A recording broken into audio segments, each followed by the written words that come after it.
Good evening, everyone. Good evening, internet. Good evening, Twitch. Good evening, those watching after the fact on YouTube.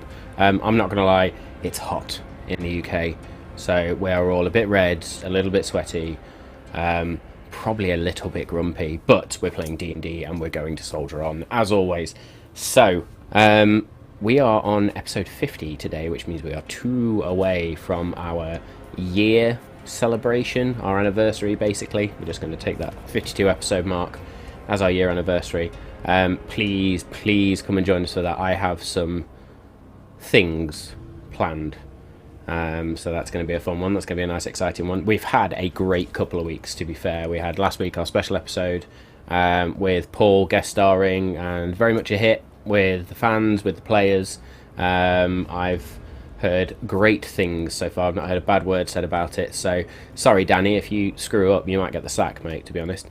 Nah, we're only kidding. It would not be Malt and Magic without Ander, and I'm very much looking forward to hopefully getting the band back together tonight. We will see what happens during the course of the episode.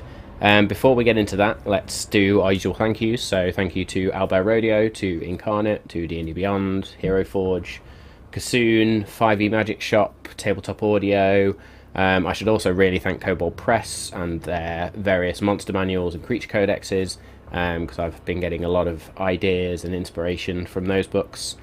And as always, a huge shout out to BattleBards. We are affiliated with BattleBards, which means if you want to get some sound effects at a discounted price, you can use the code you see on screen, Malt and Magic, and that will get you a cheeky discount on those sound effects when you register at BattleBards. So please go do that. It really does make our game, or takes it to the next level. Go check out social media. That's where all the updates happen. That's where all the updates always happen, unless we announce it on stream. And go check the podcast out as well. If you've missed an episode, or you want to catch up on some of the past episodes, you want to go and revisit some of your favourite moments, but you don't have time to sit and view them all the time, then please go check out the podcast on your podcast platform of choice. Of course, it's always good watching us back anyway, so go check us out on YouTube. But if you are listening to the podcast and you have the opportunity to leave a like or a review, please do so. Really helps us. What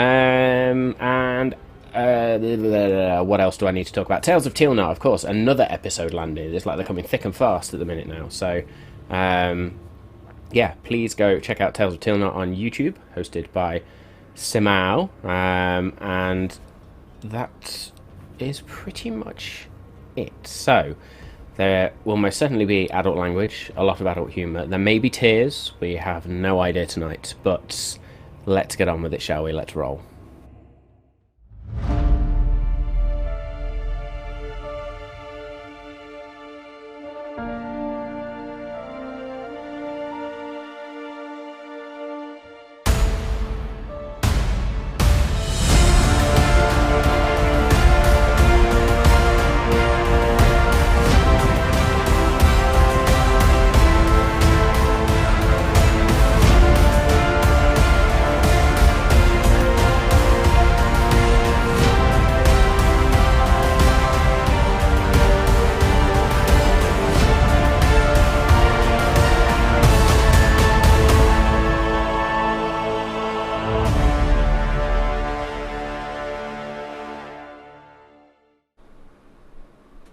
There we are.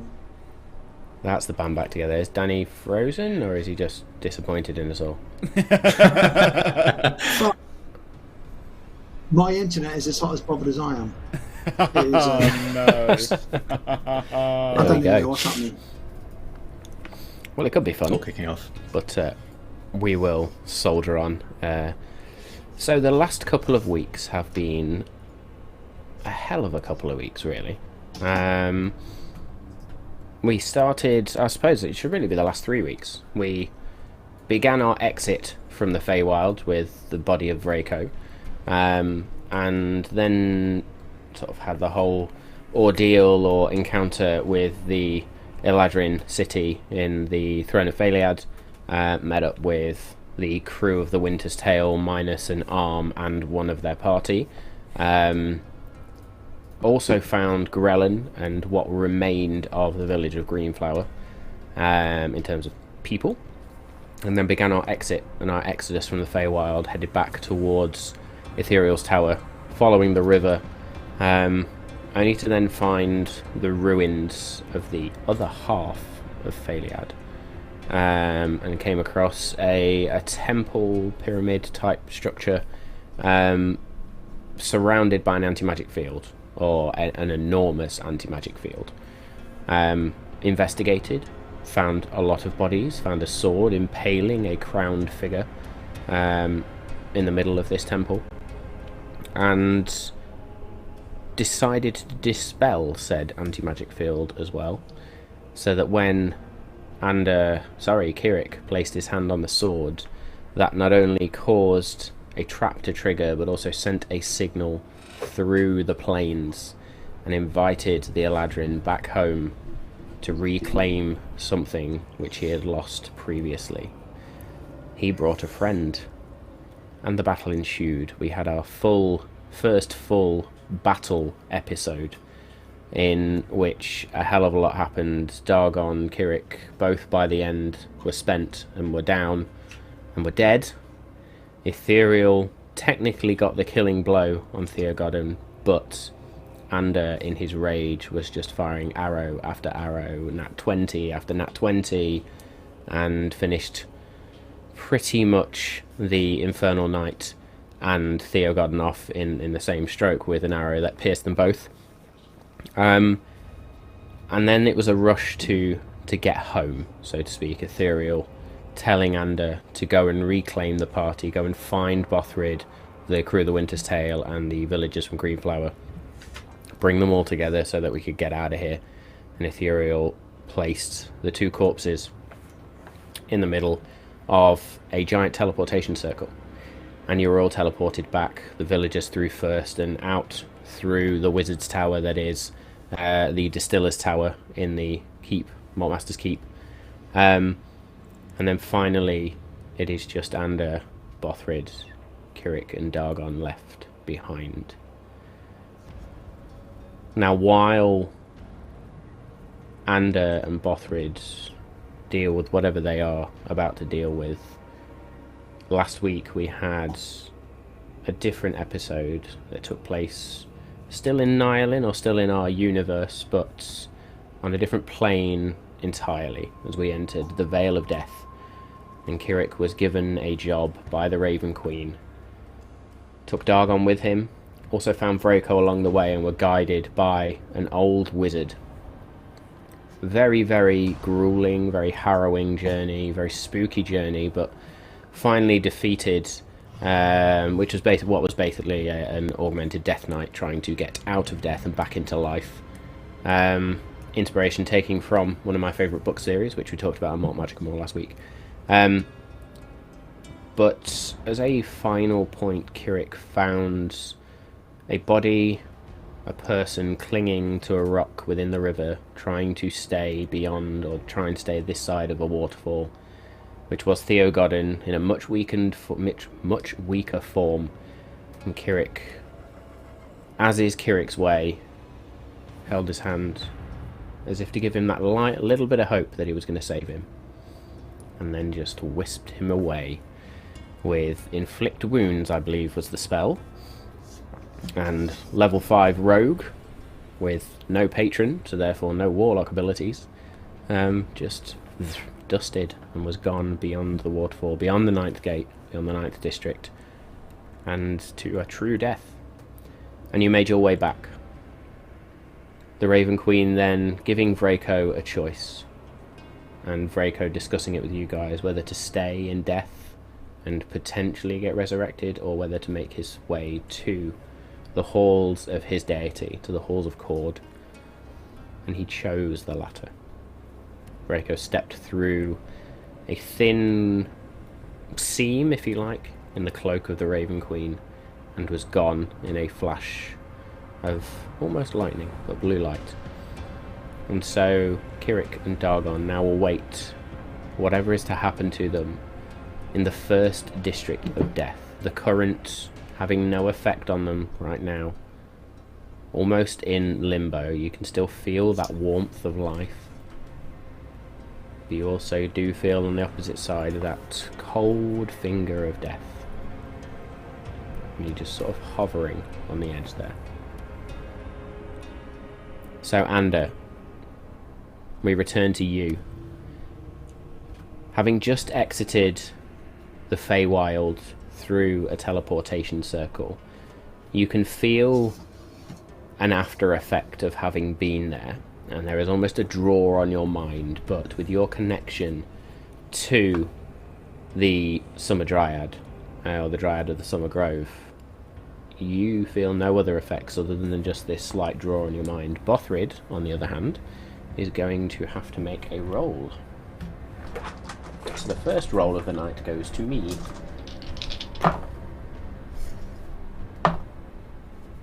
Okay. Bothryd, as he steps out for a minute, and then looks at you. His eyes go cloudy. Where are we?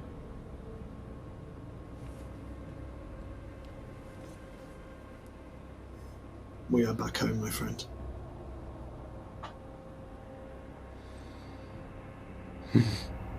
What happened? How?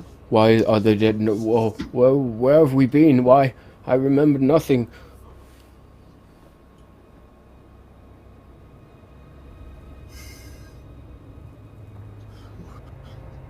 We need to try and save them, but I just don't know if we can.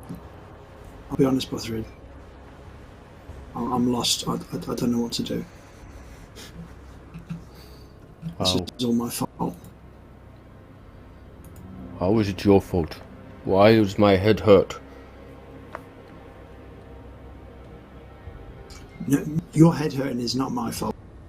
That's just the effects from the Feywild teleportation. I mean, is my fault. They got caught up in my petty squabble with that fucking bastard man. But he's dead now. But so are they. I'm not sure it's a sacrifice. I don't remember anything after we went to... Oh no, we were here with the Lion Man, and now we are back.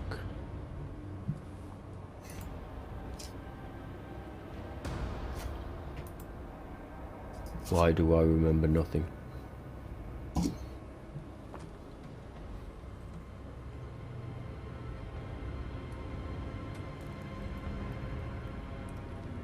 Might be having a few technical issues here. There we go. I just I didn't catch any of that. What I just said. What you said. I turned around and said, Bothryd turned around and said, "Why do I remember nothing?"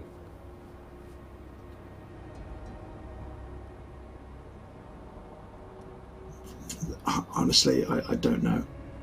I mean, I'm fine, but that might be because of my connection to that place.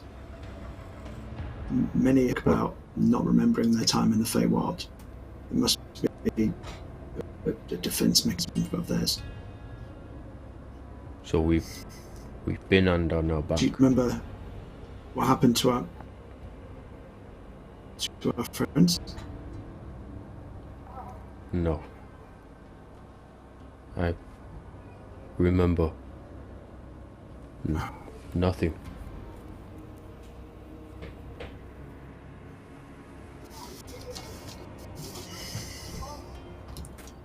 Well, it's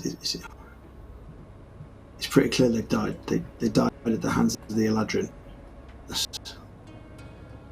There's nothing more to say. That's the end of it. What we need to get them back now. There's more powerful people here than us, and we need to try everything they have. And in that moment, the distiller does raise from the chair in the corner where she has been sat, and she sort of kneels down next to the two of you and the two corpses. Oh, my champions.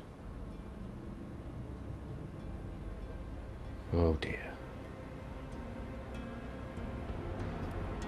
How long, Ander?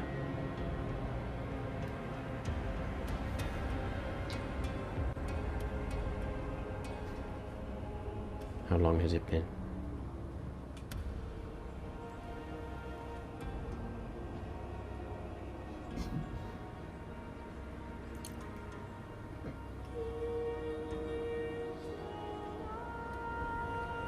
Just gonna give Danny a quick moment here.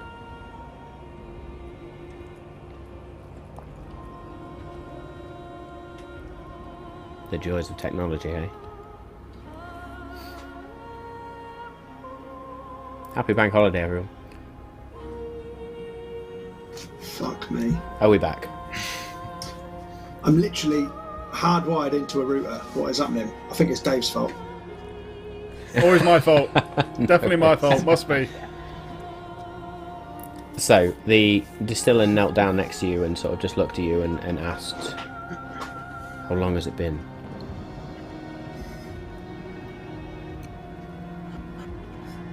Tell, but time moves so differently over there. It's Well, got to indeed, be we'll get to that in a minutes. minute, but when they died, how long has it been for you?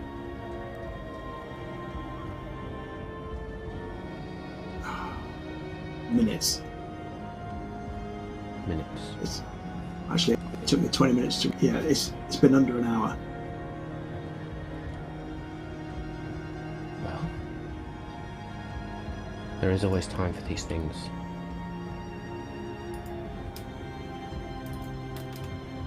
We were Are we too late? concerned. Perhaps not. I have things we can prepare. We will need materials. We will need. We're going to need help. Anyone who is willing to help.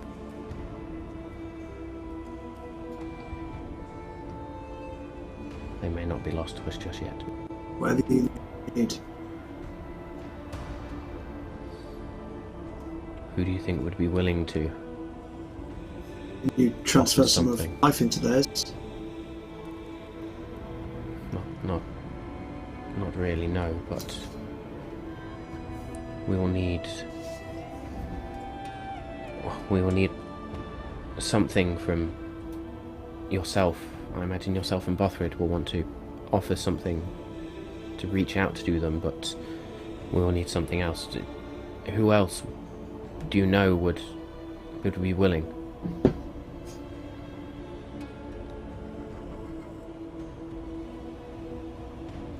Surely, anyone in Moonbright would be willing. Any of the villagers, surely we've saved them, or they us to sacrifice something for them.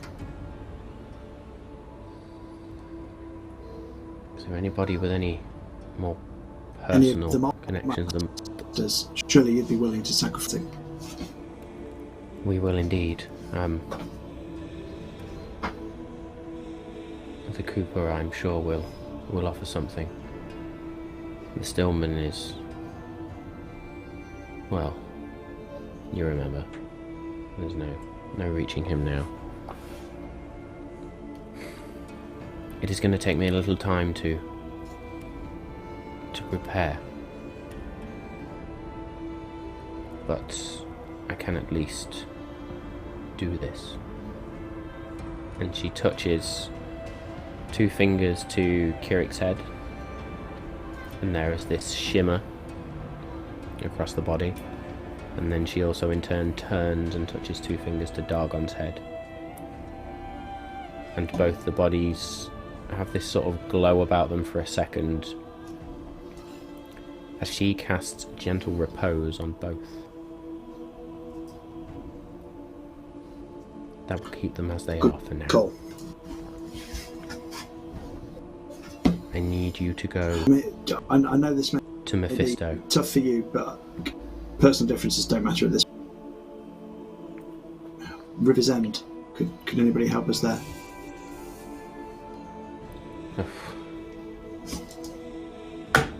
No, I think it is time for you to make amends with Captain Swift.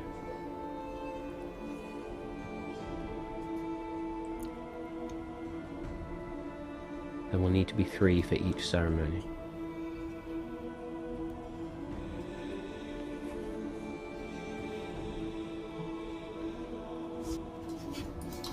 Did you want me to go and gather the troops?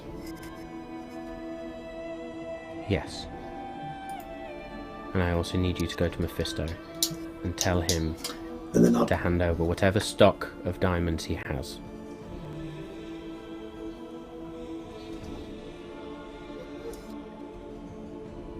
and I'll run out straight to Mephisto's. Okay. So you dash out the door with Bothryd still looking around as if to what the actual hell is going on. And you run down to Mephisto's. The guards, shocked in some way to see you come bursting out of the Maltmaster's keep. The two of you looking, well, you certainly covered in blood, scratches, cuts, wounds. Not seeing the other two. And as you run down, you see a familiar couple walking up the path towards the Maltmaster's keep. As the Witchwoods, arm in arm, just slowly walk through on what appears to be a summer evening. When they see you blindly running down, Nathan sort of holds a hand out and stops and... Ander, what? You're back? Why the hurry? What's going on? Get to the keep. Dagon is dead. He needs you. And then as I'm running, I'm not even stopping. Nathan, without a word, just looks at Thelania, his wife, and the two of them bolt towards the keep. You approach the outside of Mephisto's shop. The door is currently closed. I will try and shoulder barge through it. Oh, I still got -4 strength. I will. It's fine. You, in your haste, just turn the corner and push it open. Straight through. As a rather stunned and shocked Mephisto, with parchment in hand and a quill in the other, just sort of turns. Well, that's the abrupt entrance I expect from you. More to sell, have we? Give me all your diamonds. No time to explain. They're dead. They're dead. I need the diamonds. But, what? Slow down, boy. Slow. Who's dead? Dagon and Kirik are dead. I need them. We need. I'll pay you later. Give me them now.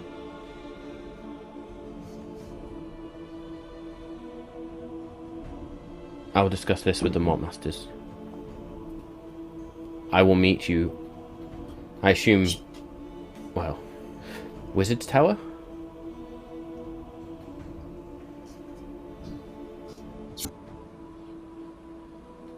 Okay. Go do whatever else you need to do. And then I'll bring the diamonds up there.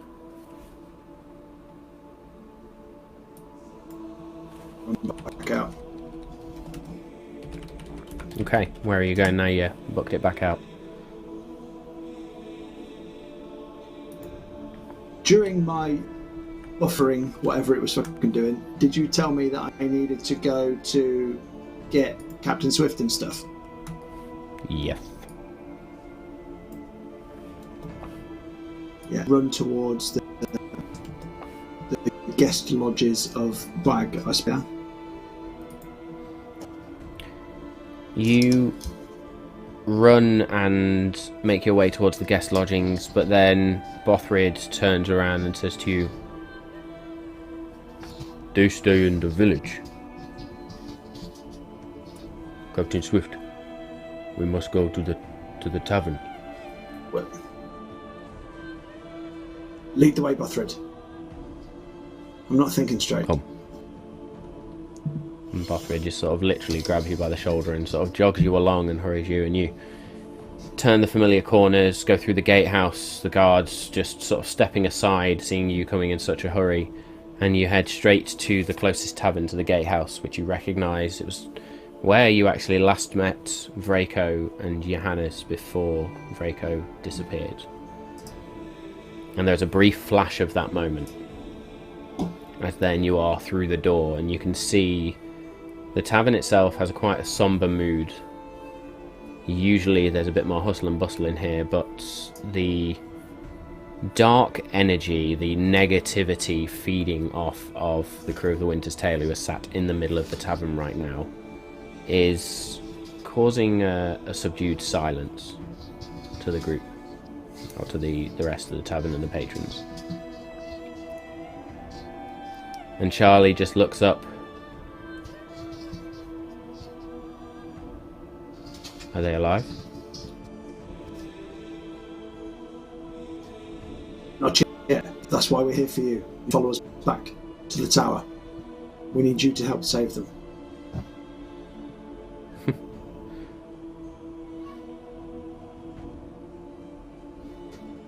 Well,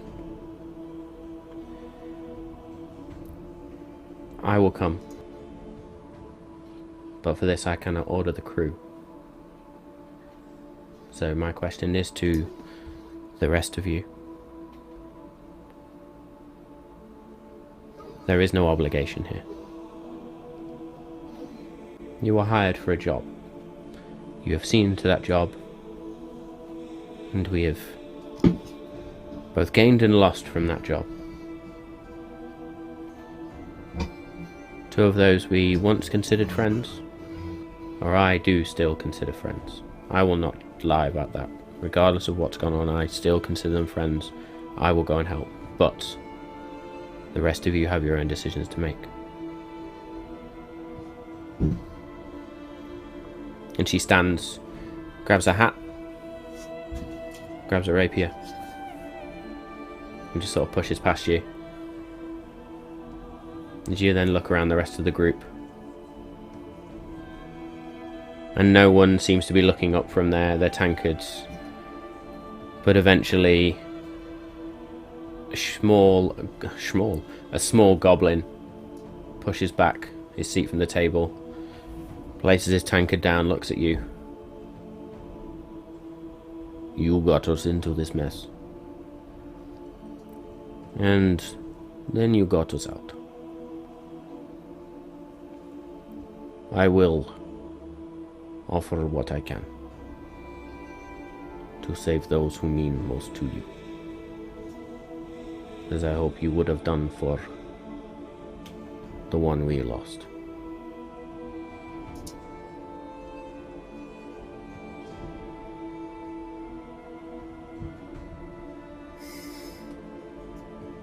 This will not go unrewarded, and then I'll gesture for them to follow me and start hightailing back towards the tower. Gore turns back to his crew, or the rest of the crew. Drink up, friends. Think long and hard about the choices we make here today. We have enough enemies out there without making more. Think on this. I will be back when it is done. And he turns and follows you both out, as you all, the four of you now, hurry back. And as you hurry back towards the Malt Master's Keep, you see the Cooper himself coming back from the battlefield, hurrying back from the battlefield now, it looks, or the training ground rather, and he has a look on his face you've not seen before. There is despair, there is shock, there is almost disbelief. And he reaches the entrance to the Malt Master's Keep before you, and he just stands, holds the door open and holds it for you, and as you reach him, he places a hand on your shoulder, Ander, and just... We are sorry. This is our I doing. don't need your sympathy, I just need them saved. He takes his hand off and just sort of... Let's go.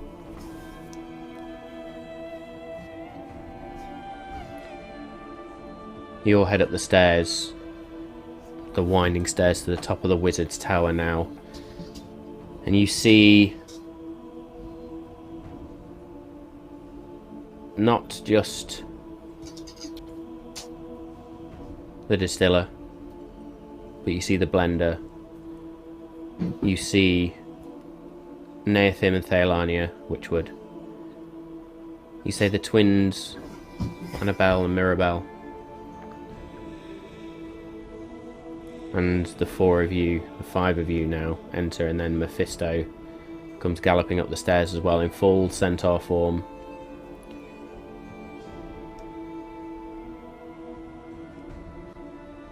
And then the distiller looks around and says, we have the materials, but who has the skills?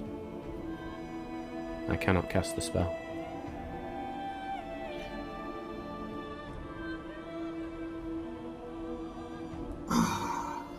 And then I won't say anything and look at Kirik, the only person I know with skills. Ironically.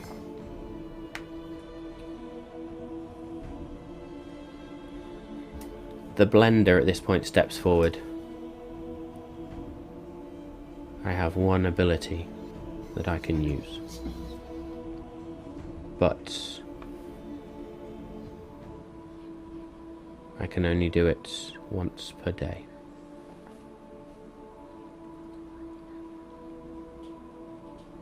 So we have to make a choice here and now. Who do we save first? If we save Kirik, can he then save Dagon? I have no idea.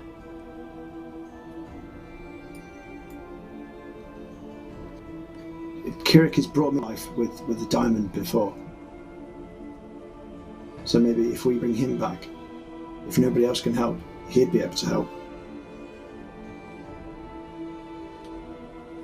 The choice is yours. As I lose my voice. The choice is yours. And yours alone. You see, my heart's saying gone, but my head's saying Kirik.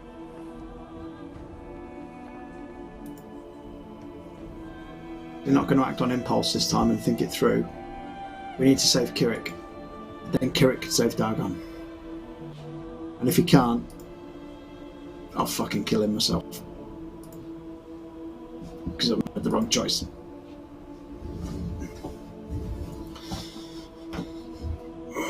Okay. I don't handle these situations well, as you can tell. No, You've been as calm as a cucumber, mate. There's a reason I repressed all my other bad memories.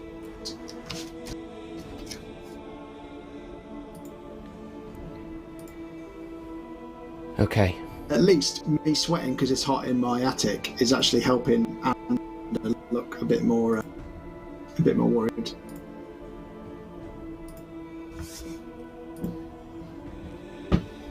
We have the diamonds, or at least I hope we have enough. And Mephisto chimes up. If you are about to do what I think you're about to do, then at least for this one, we have enough. I figured you might also need this. And he takes out a small vial. And you notice there's a clear liquid in it. And he hands both to the blender. Who are the three that will offer for this spell?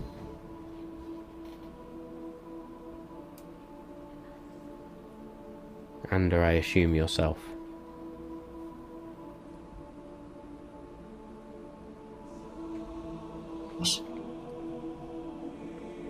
Who else?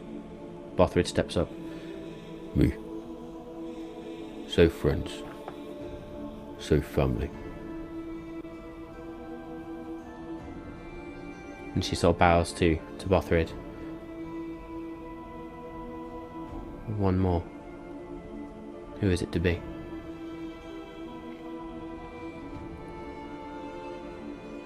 I'll just look With that, around the room and give everyone puppy dog eyes. with that, Gore steps forward once more.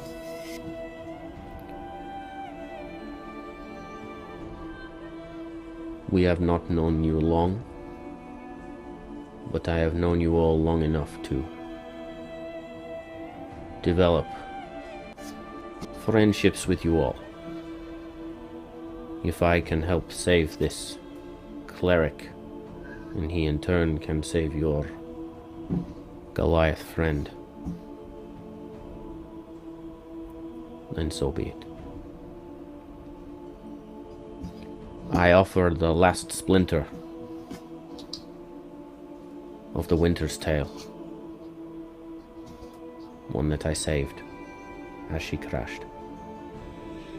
The vessel that saw us all across the sea and back and through the sky until that ill-fated afternoon.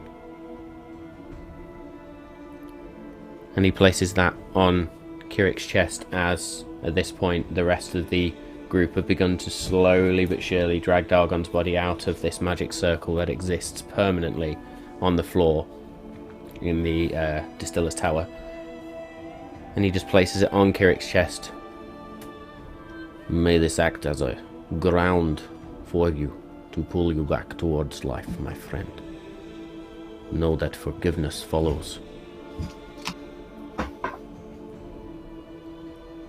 No, there is nothing to forgive. Friendship comes with this splinter.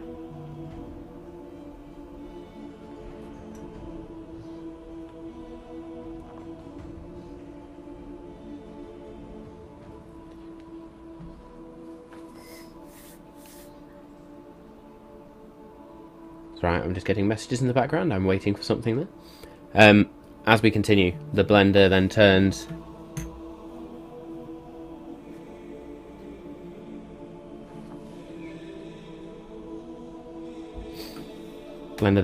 to you, Ander. What is it you offer to pull him back?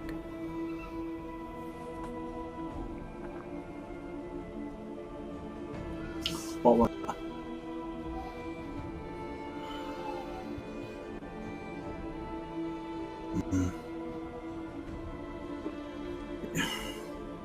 I have. Does it need to have a strong connection between me and Kid? As long as the connection between the two of you is strong, it just needs to act as an anchor of sorts. Then I will just cut my hand, place, I suppose, a other hand on his chest, signifying an almost blood bond that we have now.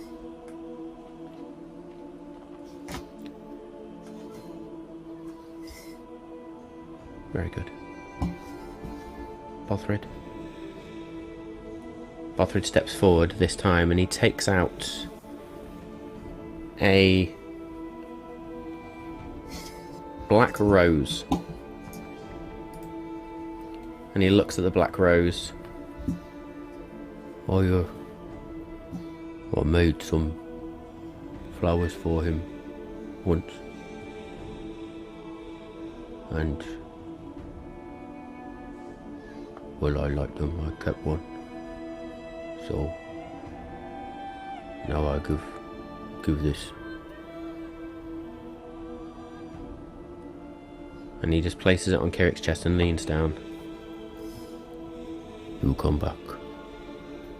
Or so help me, I will come and drag you back. And Bothryd steps back. From this point, the blender directs you all into the circle, and you all join hands around the body of Kirik as the blender begins to chant in Druidic. And she then takes the vial of clear liquid and sprinkles it over Kirik's body, and then lays a whole heap of diamonds. They're not big, they're relatively small, but they are perfect diamonds. And Ander, in your sort of the back of your mind, you realise that this is a significant amount of money just being placed on top of Kirik here. We're talking in the tens of thousands of gold pieces as these diamonds get laid across Kirik's body.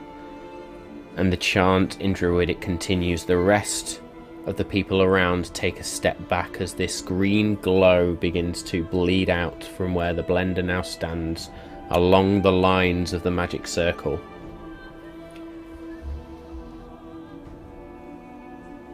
Danny, I need you to roll me a constitution check, please.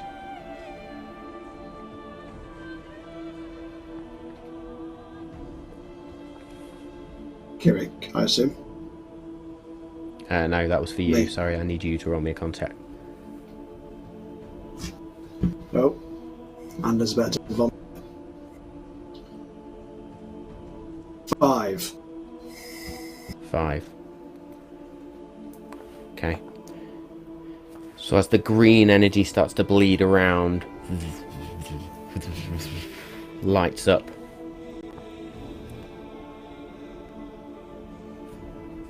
Bothryd is then going to roll a wisdom check. 17.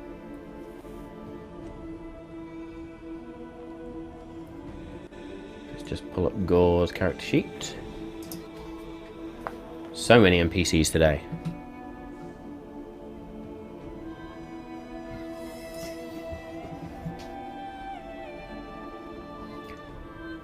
Gore is going to roll a strength check. If Kirik can't save Dark.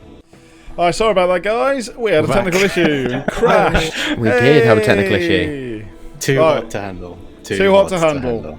Alright, well, apologies if it happens again, guys. Just bear with us. Yeah, we are sticking with it. So, right, where were we? Middle of this resurrection ritual. Gore had just rolled his strength check to see if his offering was enough, and rolled a 21. Oh! Good man. So then Better than my 5.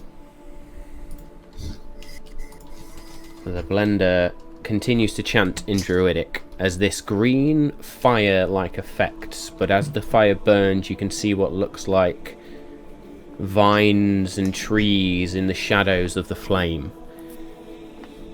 As the blender then is going to roll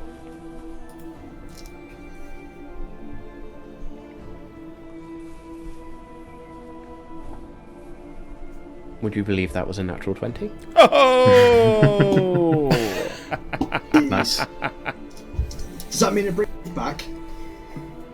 So as the fire then burns and this chanting continues for around an hour, the blender places her hand down on Kirik's heart now and continues the chant, and as the chant comes to an end, her final words: Kirik, your friends, your allies are here. Come back to the light, if you are so willing. And she withdraws her hand and takes a step back. The green fire that lights up this entire room now shoots towards the center of the spell circle and engulfs the body of Kirik.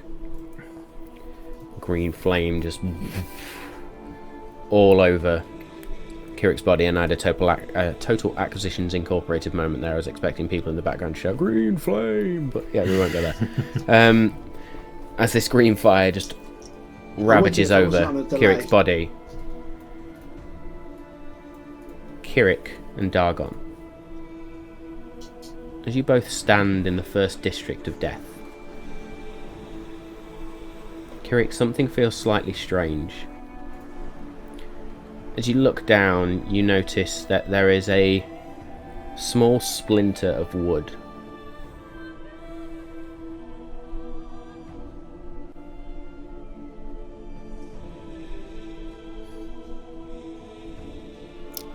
Now it's Matt's turn to crash. Oh shit! I think just talk it. This is going great today. Yeah, it's it is. Even the computer, even the internet's going Stream like. ever. Hey, Addy's back. I can still hear you.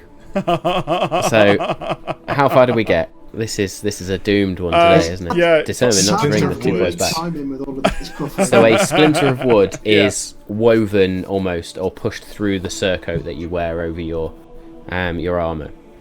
You also notice that there is a damp patch on your shirt as well, and then you also notice that in your hands, the hand that has the shield on it, or the arm that has the shield on it, the hand that sort of is just looped loosely through, there is now a black rose. And you hear a word or a whisper that comes from the warm side of life. Kirik, your friends are with you. If you are so willing, come back to the light.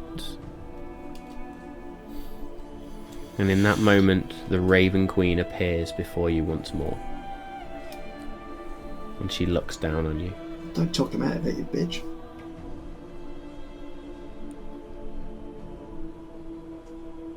The threads of fate align once more. But ultimately, my child, the choice is yours. I can allow you to go. But only you can choose to step through. What is your choice?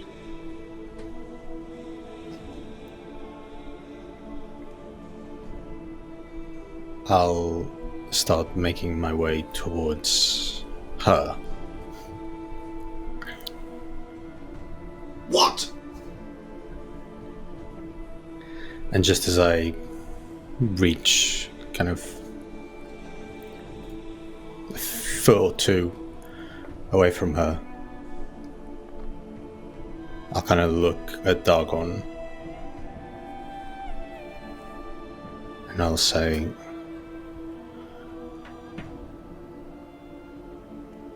if I go,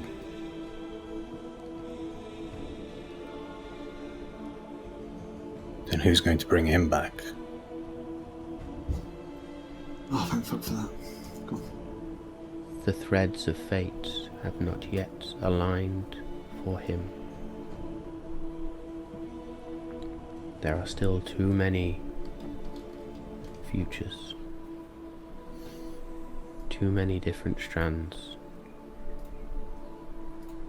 But this one, this thread, aligns for you now. Do not pity the dead.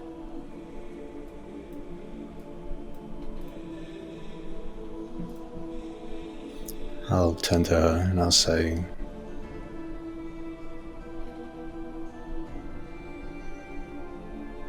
I believe fate is what we make of it.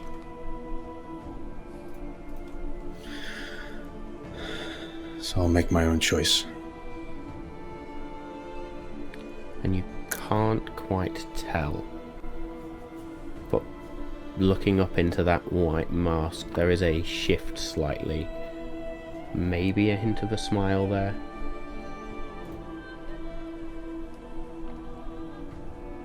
I'll turn around and I'll start making my way to the warm side. And I'll place a hand on Dargon's chest and I'll say,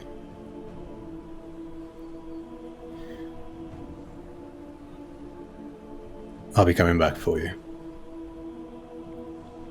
If I've known you, Kirik, I always know you're good for your word.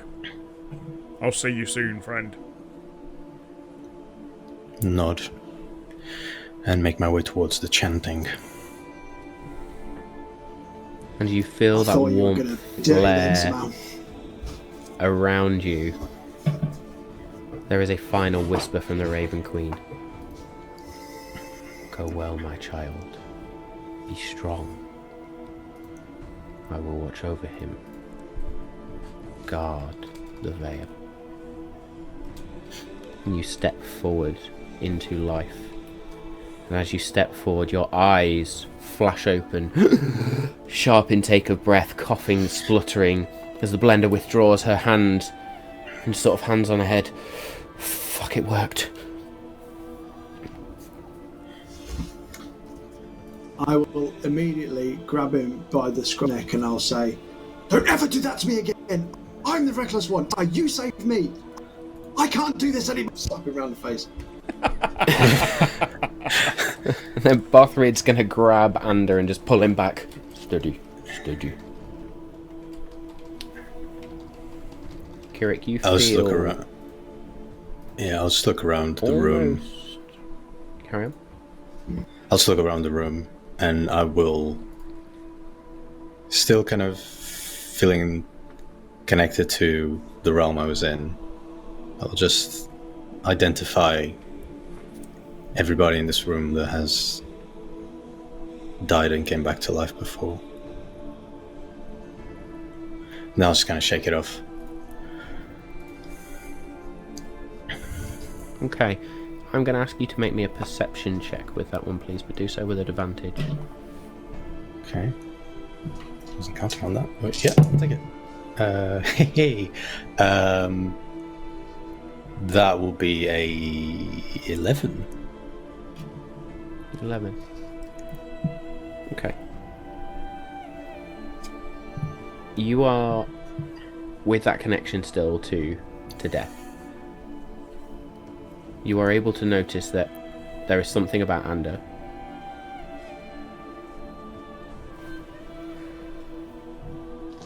Mm-hmm. You notice there is something about Mirabelle. The one that doesn't speak.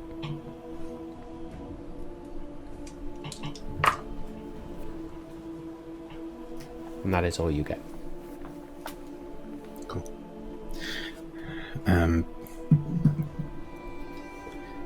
And without really saying a word, I'll just reach to my bag, searching for the big diamond that I know we have, the 500 gold piece one, and kind of just crawling my way to Dagon's body.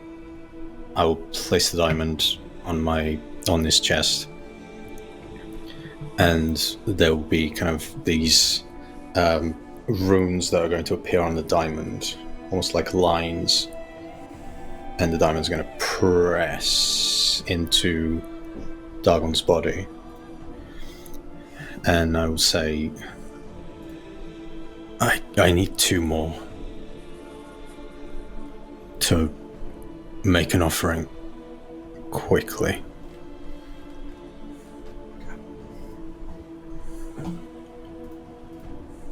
Does it have to be diamonds? We've used all that we had. No, I just need 2 people. The Cooper steps forward. For this, I will offer.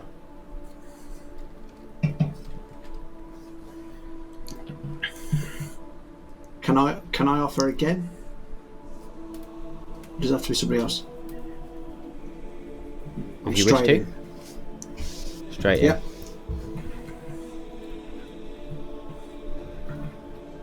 The Cooper takes out a very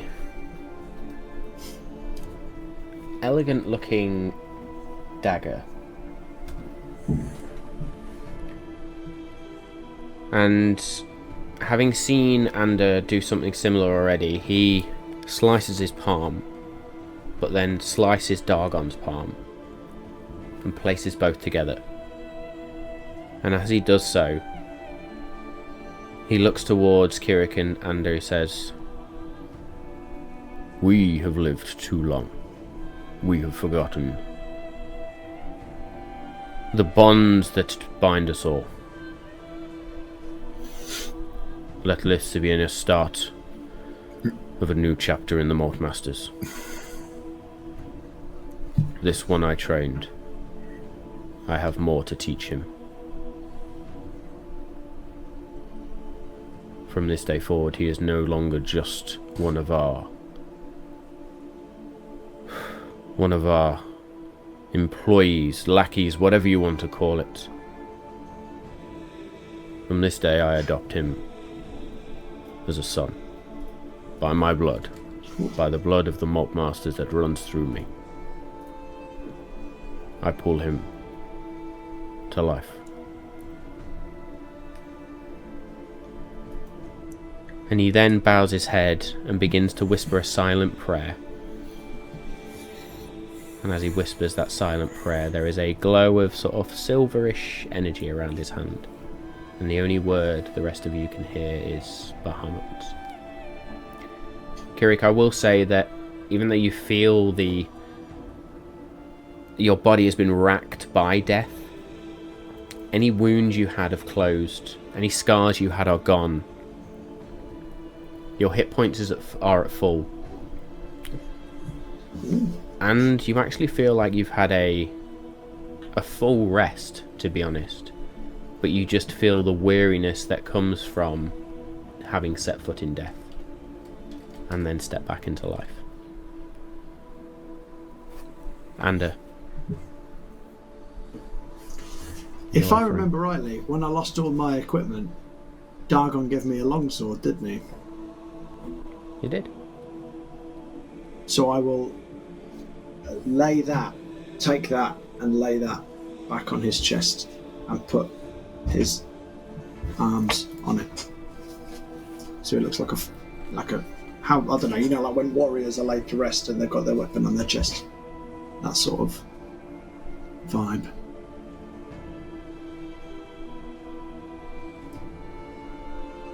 You saying anything?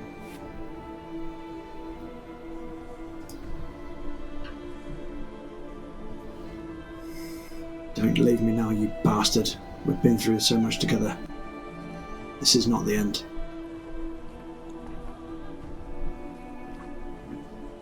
Okay.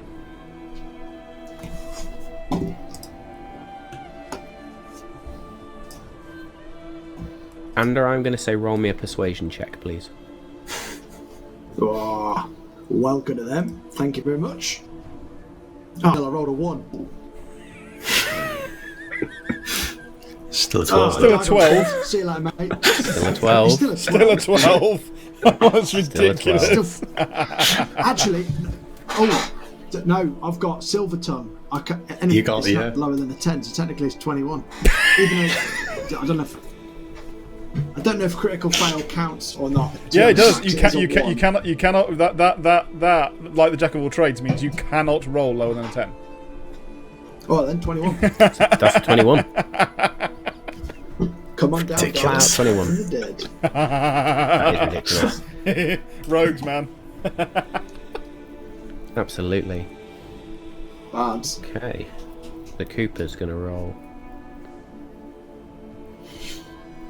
9. Kirik, I need you to roll me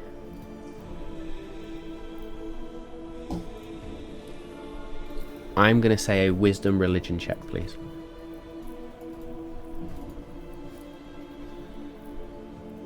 Okay. Oh, come on, Captain Wisdom. That's going to be it.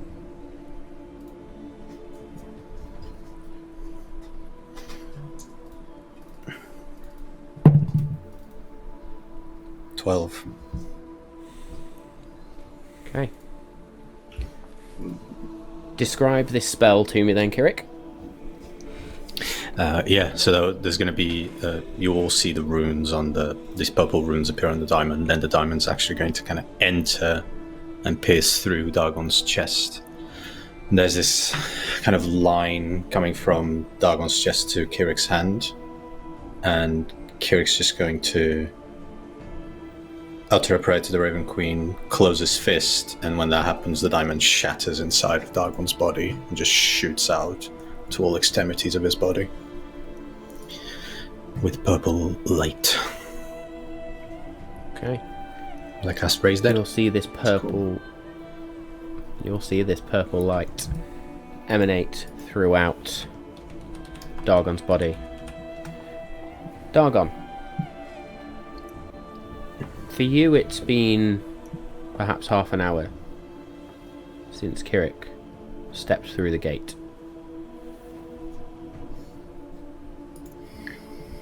And the Raven Queen has not left in that half an hour, and she has said nothing. You still feel the warmth of life even, but also the cold touch of death, and the current has started to flow around you. You then begin to hear whispers. You feel a sting on your palm, as your palm is now cut and bleeding.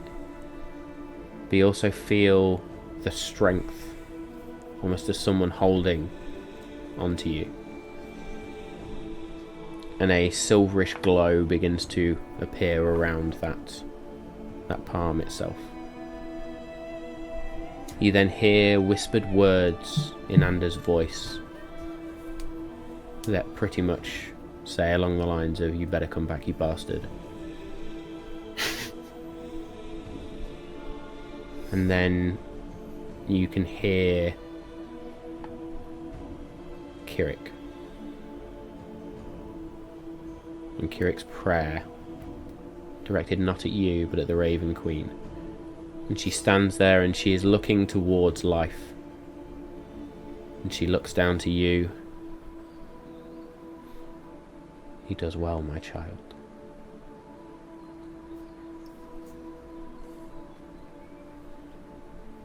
Like I said to him, the choice between life and death is yours. You've been a most gracious host. I can see why Kirik follows you, and I'm ever grateful. He is indeed a man of his word, and that sly Devolander needs a friend, and I'm happy to rejoin him. Thank you again. I send you with a warning. One may only walk here so many times before the pull of the river becomes too much. That is the nature of death, and it is beyond my control. As it should be. No one should make it forever. Indeed. And you have both done me a service in preventing one who has tried time and time again. I will make sure that none of us become that. Indeed. And in your quest, make sure you are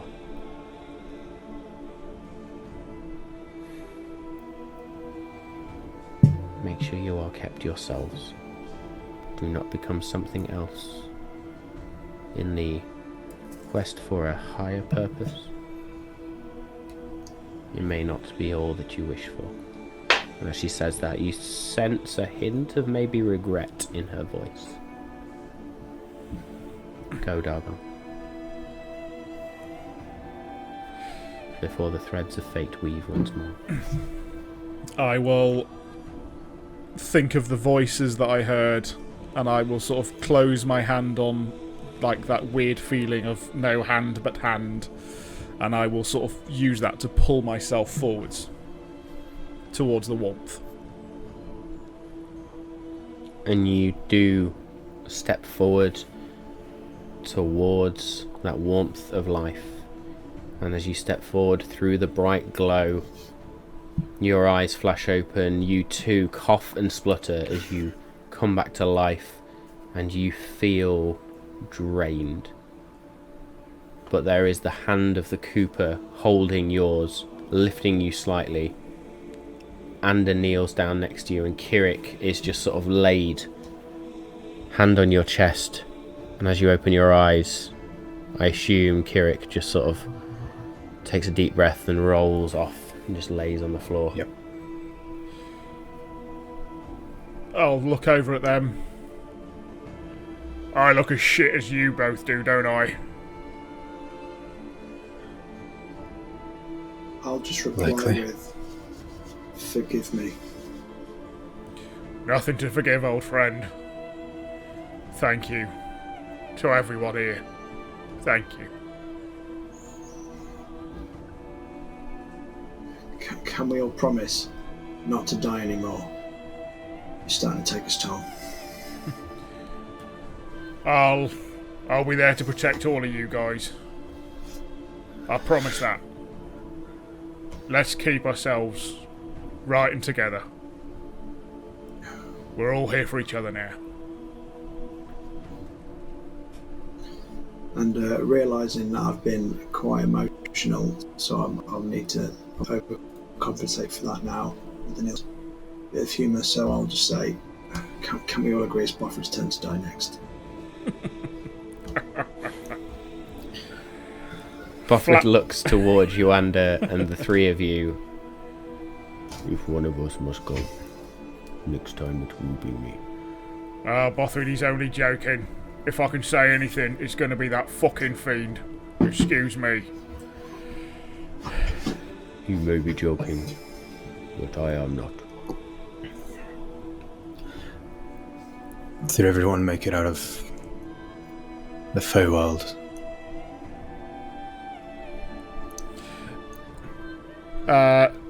Yes, they did. Have we had any lasting impacts apart from being dead? And that's what I was about to say. Can you both roll me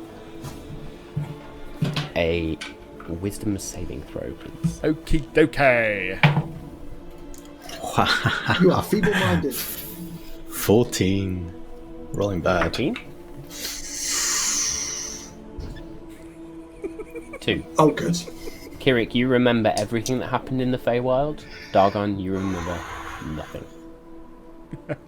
You do, however, remember the entirety of your journey through death. Cool. So parts of bits that are missing can kind of be mapped up, but you don't specifically remember the Feywild at all. Yeah, fine. Yeah. That's okay, because that speech was just about death anyway, so... So when Dargon says nothing to forgive, he literally thinks there's nothing to forgive, because... But then again, he did meet Theogodin in death, so he must know he's dead. Yeah, and we did talk about Ander surviving. Or we believed it anyway. But anyway. Yeah, survivor's guilt and all that.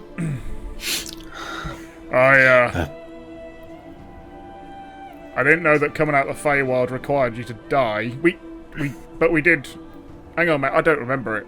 Did we go in? We did. We At this came point, in. the Cooper pulls to your feet and just looks at you. Perhaps now is not the time. Rest. Yeah. Tomorrow we will talk. There's things you need to know.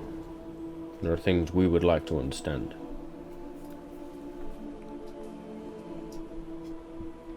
You have been through an ordeal, all of you. And I think a few comforts of home might be just what is ordered. Yeah. I agree.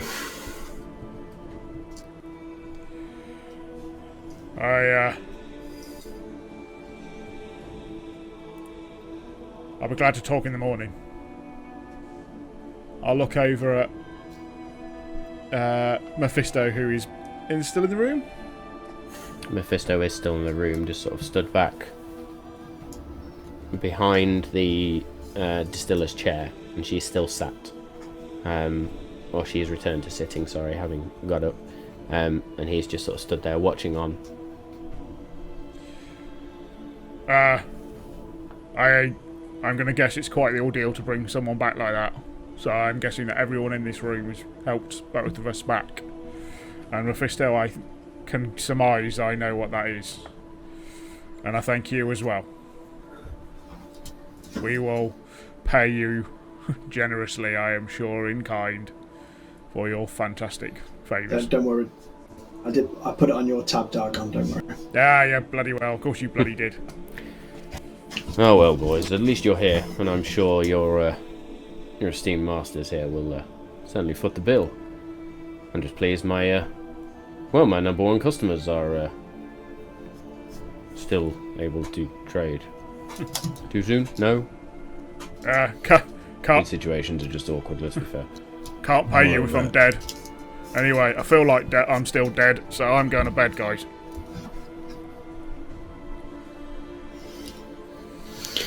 I'll follow. As you exit the room, Dargon, a connection you once felt is now gone.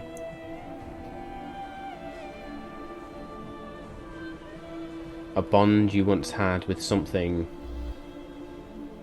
you can feel it's not there anymore as something fundamentally changes about you. I take it I don't fully understand what it is, though. Or do I? Not quite yet. Yeah. I also don't know that Vraco's dead, do I? You would know that Vraco has Of course. passed on. Sorry. Yes. You Yes. remember everything from Yes. there. Sorry. Yeah, I do remember. Yeah, I do. Just before then, was he still left in the room, or was he taken out on the horse? His body is not in the room currently. I will turn back to the Cooper and was it this? Who was else in there? Distiller? No, not the distiller. The blender, the distiller, the Cooper, Yeah. Charlie, Gore, Yeah. Mephisto, Bothryd, and Kirik yourself. I think that was it. Yeah. I'll gloss over the captain for now in a bit of a haze, but I'll just go. I assume you know of Vraco, and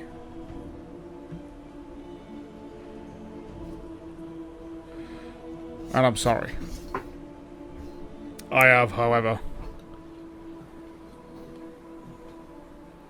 I will honour the fact that I need to take him back to Moonbright.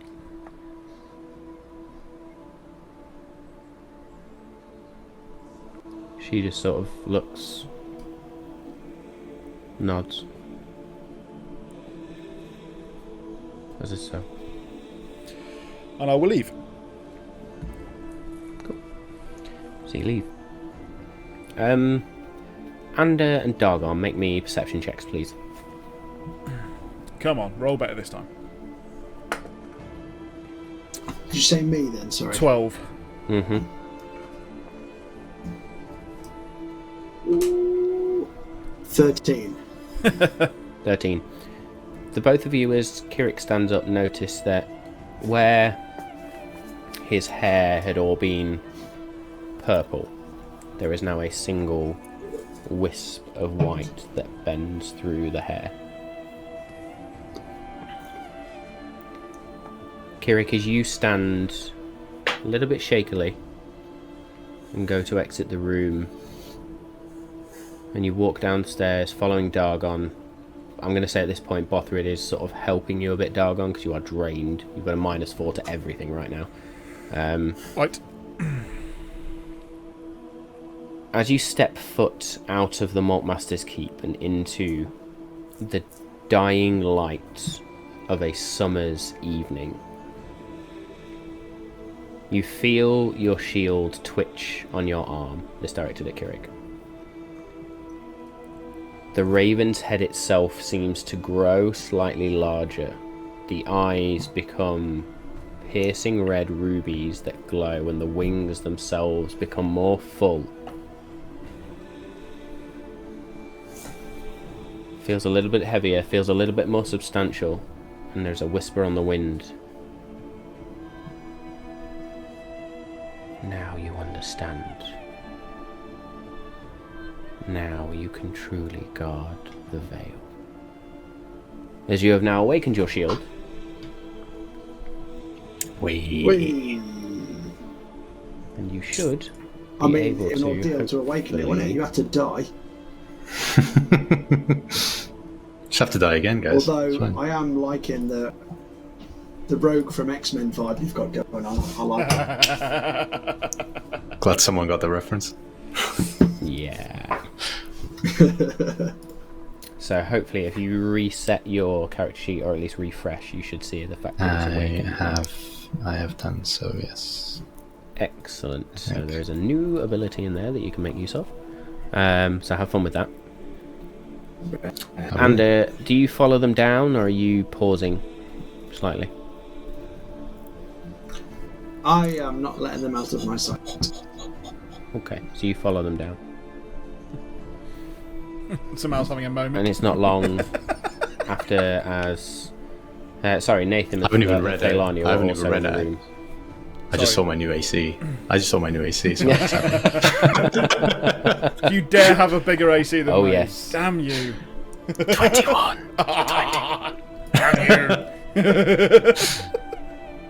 Yeah, sorry. Carry on. Nice. Sorry, yeah, Nathan. Cool. So Nathan and Thailani sort of exit out. Following you sort of shortly after. They don't approach, they just sort of watch you as you carry on back. Gore, Charlie, then exit. And Charlie sort of looks down at Gore and then pats him on the shoulder and sort of nods knowingly at him. And they continue on towards the gatehouse and beyond. The rest stay in. Mephisto comes down not long after that and sort of looks up into the sky, looks at you all, shrugs, and sort of canters off towards his shop. And the four of you make your way now down the familiar path towards the third house along the way of the guest quarters, where your names are now etched on the door. And as you sort of approach, the door itself clicks and swings open, almost welcoming you in. And you step foot across the threshold of your home, or at least a home. And we will take a short break.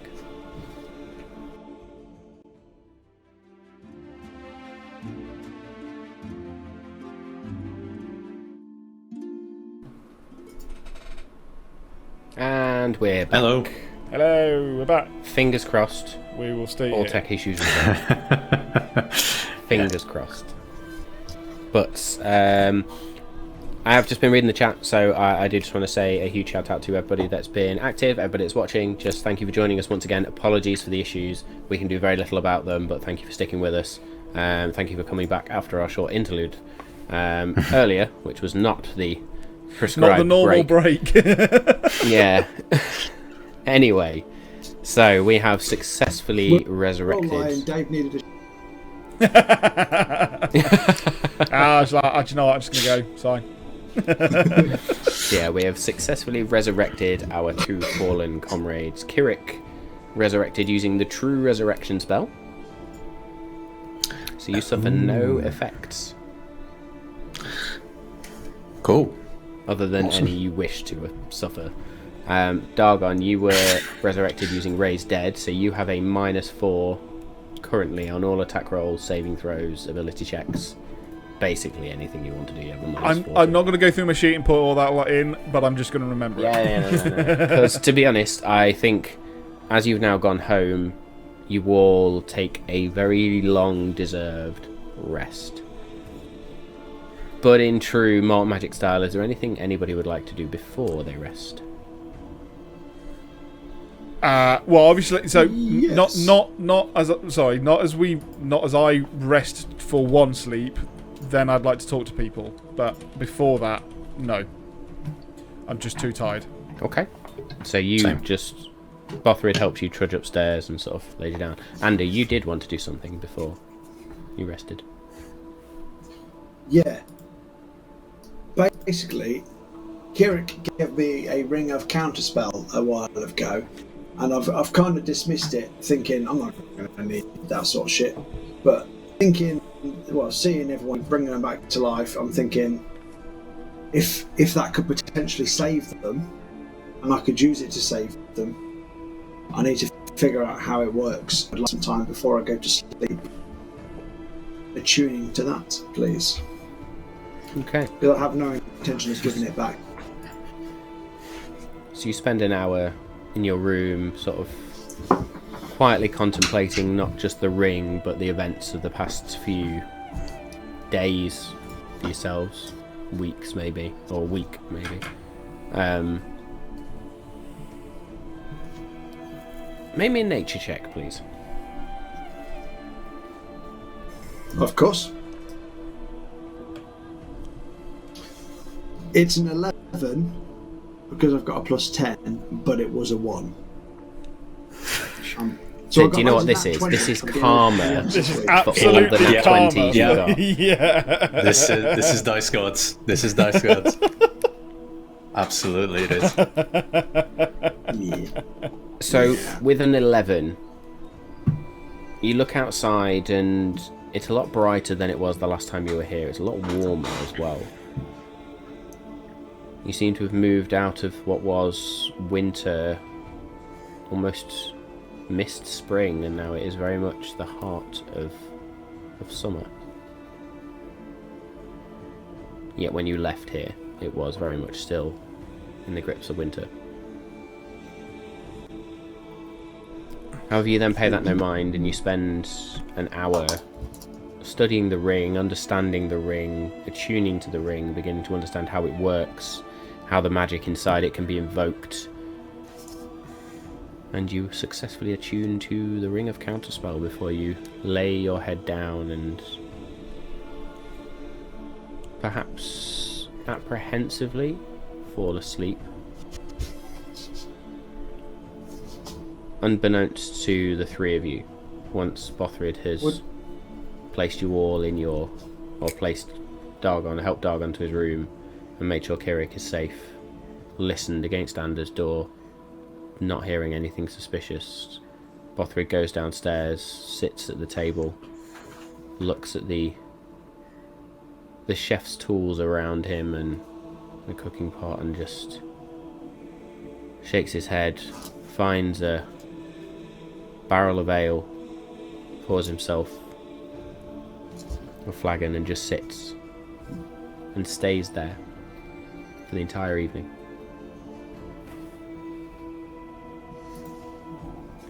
And so Bothryd is going to take a point of exhaustion. However, we also all levelled up after the fight with Theogodin in the Infernal Knights. Oh. So, everyone's back to full hit points. Everyone should have their new abilities already selected. Oh, right. So, Am I apart from my still minus... got -4 strength? That was from the wish spell, wasn't it? So I believe you'll now go down to a -3. Because I've had a rest. So after you wake from your long rest, you because that was no, sorry, it was your strength that went down to a 3 after wish. Yeah. Yeah. You weren't -3 on everything. No, so yeah, my score was 3, my modifier was -4, sorry, yeah. So the wish spell, it took all the strength out of me. Have I recovered from that?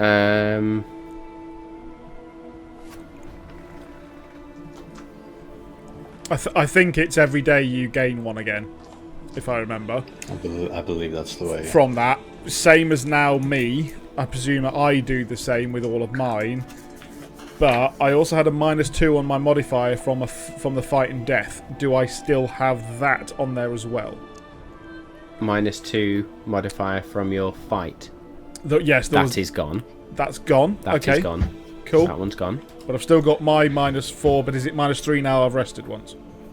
It's -3. Cool. I'll Now just you've remember rested. that. Yeah. So, and from the wish spell, it was actually your strength drops to a certain score, drops to 3 basically for 2d4 days. And if I remember rightly, on the day I rolled very poorly and it was 2 days. So I will say, what was your strength score originally at? 8. 8. Yeah. Take yourself up to 5 strength. Okie doke.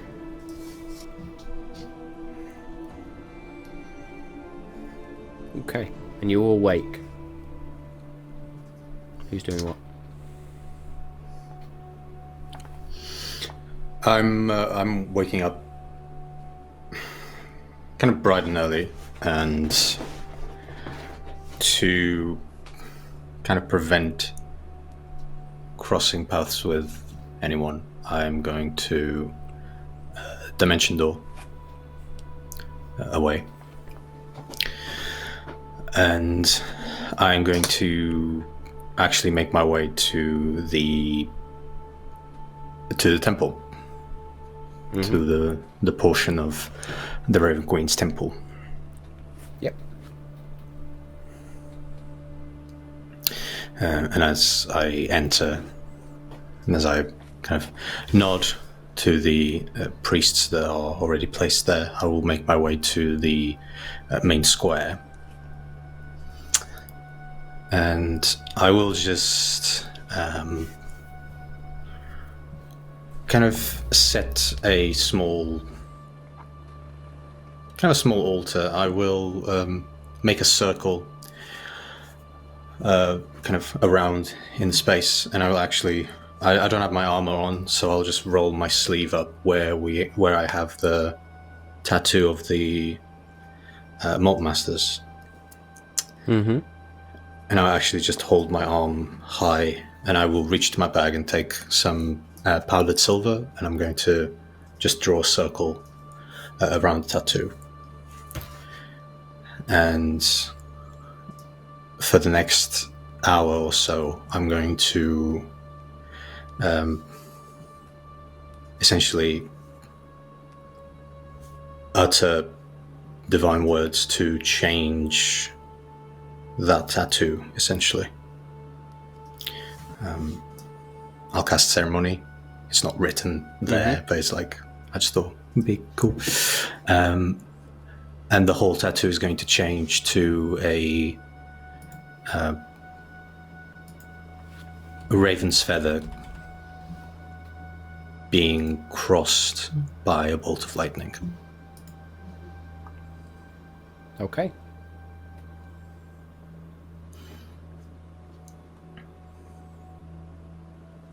Yep. Yeah, I'm not going to make you roll anything for that. Cool. We'll just say that happens. And as that's kind of happening, and after that's done, I will just kind of utter a promise.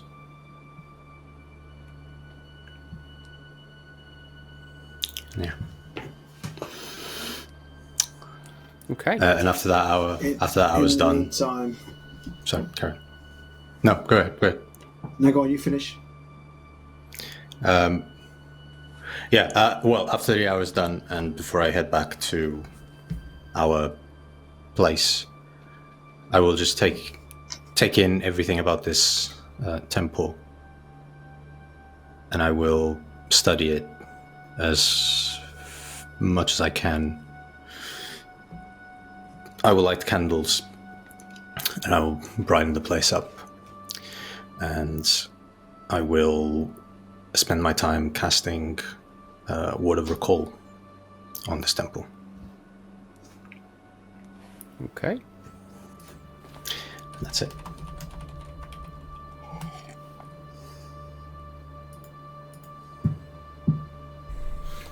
Okay.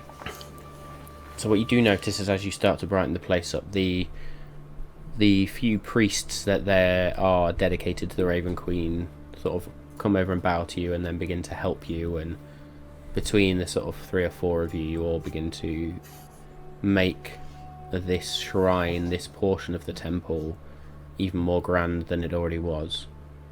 And as you complete the task, the priests step back and look at you, and they sort of all bow and they smile at you, which you can see just behind the sort of the half masks that they wear.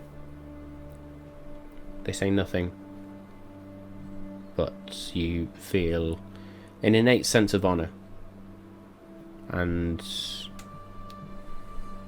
I'm trying to think of the term, but that part of you that connects to the Raven Queen, that faith within you, just seems to grow that little bit stronger.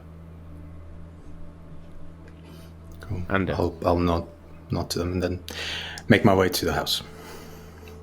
cool. So while that's going on, Ander. I will just come downstairs, see Bothryd. Well, I'll go past Dagon's room and I'll hear him snoring, and that'll make me happy to hear that. And then I'll go down to Bothryd, and you look tired, my friend. Did you not sleep well, if at all? No, wanted to. Just for one night. Keep watch. I may not remember what happened, but they died. And I'm still not sure I trust this place fully.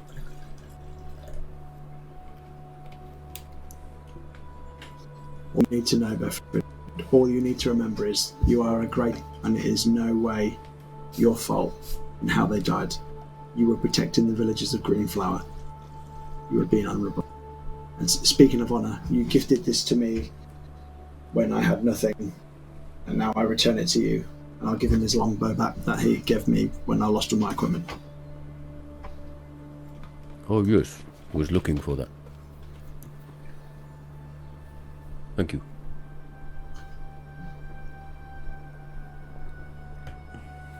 Maybe we could do target together when we want to take our mind off things. I would. Be lots of fun.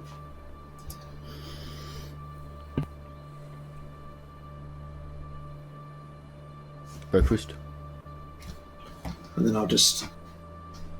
I thought you'd never ask. A Bothryd breakfast is smiles what and everybody wearily needs. stands and sort of pours some breakfast beers, starts pulling out ingredients, and a lot slower than he usually does, but sort of begins to cook breakfast, and the smell starts to emanate throughout the house and up to the top or the second floor, where Dargon, you are awoken by the smell of perhaps bacon. It's definitely some sort of sausage going on there. Maybe some fried mushrooms as well. It smells like a proper full English breakfast going on, and it is good. As the aromas slowly, seep into the room and wake me up, having been exhausted from the ordeal, I will wake up. Apparently, pour myself a whiskey. Lovely sound effect. Wasn't even me this time. Guilty! And then I won't go down straight away. I hear them cooking, and I'll look around. I'll look around the room with all my equipment. I'll look over at the bag of components that I take around, the spell components, and I remember the time that Vraco started to teach me how to use spells and how I could actually, remember them and control that arcane force. And I'll look at all the the weapons and my armour that's on the ground, and I feel a pull much more to that armour and those swords.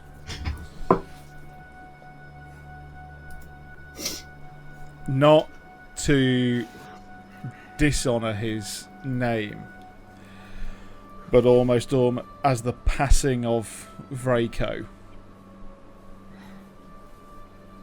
That magic doesn't seem to want to be something I want to use.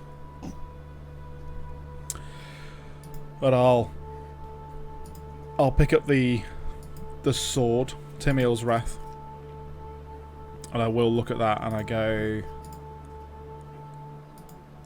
This has brought me power that I couldn't wield. Power that has been very helpful. And the fact that I am very grateful for that. And whilst holding it, I will close my eyes. And first off, because I knew that I couldn't hear her in death, I will go, "Are you there?" Yes, Dargon. I am Thank here. fuck for that. It is good to have you back again. It's good to hear your voice again. Yeah, I should say as well, for the sake of these long rests, we will assume that you have reattuned to any items that you need to reattune, having gone through death and all that stuff. And with that, I will then also go and try a little further. Timiel. Palor. I don't know whether you're there. Recently had a brush with death. Don't exactly remember anything that happened in the Feywild. Apart from knew we went. Knew that Vraco was lost. I'm just grateful you have provided me with powers before. And I hope I'm still fighting in your name well.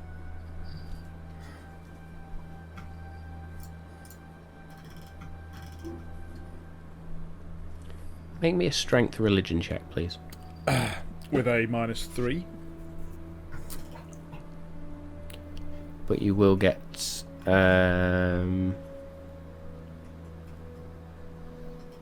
Yeah, so if you're proficient in religion, you'd be able to add your proficiency bonus. Unfortunately not. Okay, so it's just a straight D20 plus 4 -3, so plus 1 basically. I got a +5, haven't I, for strength? I don't think so. Yes, you have.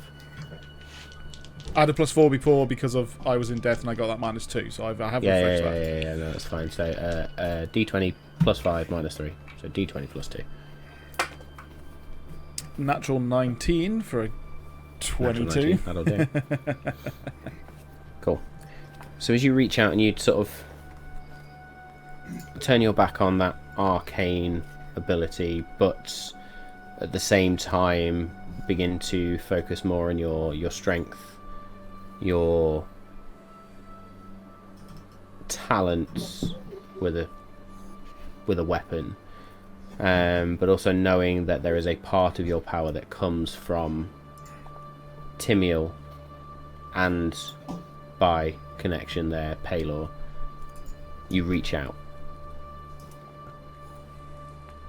And the voice of Timiel just sort of comes back into your head.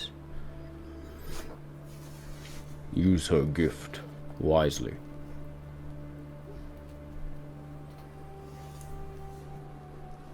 The decisions you make forward from here may have greater reach than you once thought.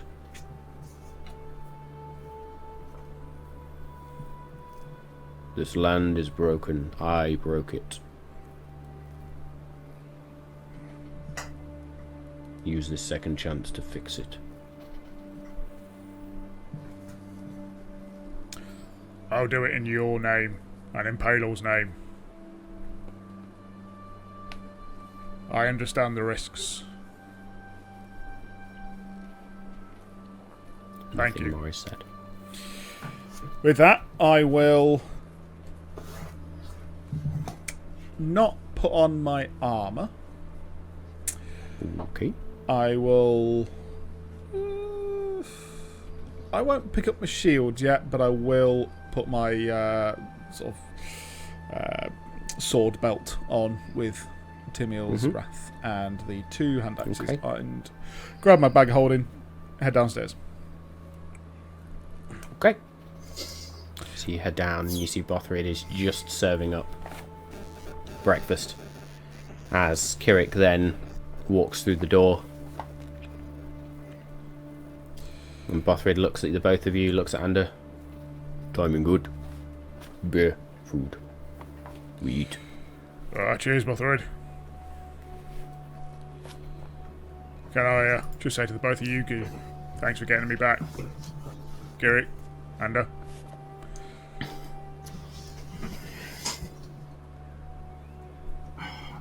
I think what I need to say is thank you to all of you, especially for, well, I got you wrapped up in my personal vendettas. You helped me see it through, and we've vanquished not only a mortal enemy of mine, but an enemy of Nylin. And don't get me wrong, there's an element of relief, an element of grief, but I'm just thankful for you two that you came on this journey with me. And I can't help but just feel responsible that you sacrificed your life because of me.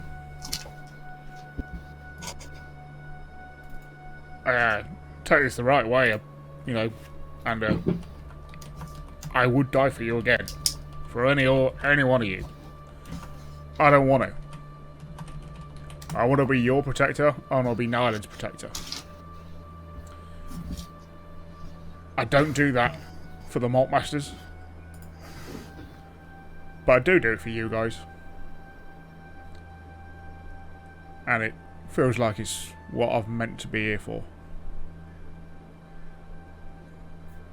I don't want to be running in recklessly to any fight, as much as I do love a fight. I'm there to help and protect you guys, as I know you are there for me. And I'm sorry, I don't really remember what happened in the Feywild. They said it would be weird. And obviously I've got glimpses from Death, so I kind of know the outlines, but we did beat him, didn't we? Oh, all you need to know is it was a glorious battle, proud of. Oh, you know the way to my heart, and oh, goodness. I'm not going to brag about my heroic moments, but that's a story for another day. But you say about the Feywild you don't remember. Have you guys noticed that time seems to have passed on quite a few months since we've left? It's a bit warmer today, yeah. It's warm, yeah. I think we need to figure out how long it's been. I think there's a lot we need to do. In our absence. Dagon and I, and we were walking around the line of death on a mission. We met an individual. He might be of interest. His name was Deimos. I don't know if you know anything about him. He's looked like some sort of wizard. Oh no, it was Benjamin, wasn't it? Oh no, well, we you're never right. mentioned You him. are but right. Yeah, it was Deimos. Yeah. I mean, as long as he's not a threat to my position in the team or on the show, then he's fine by me.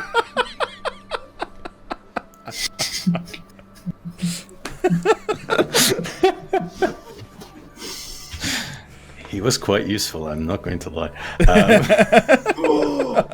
From what I see, you just hid. Well, he hid in a hut that was on fire. That's what I remember. I mean, he wasn't responsible for our death. We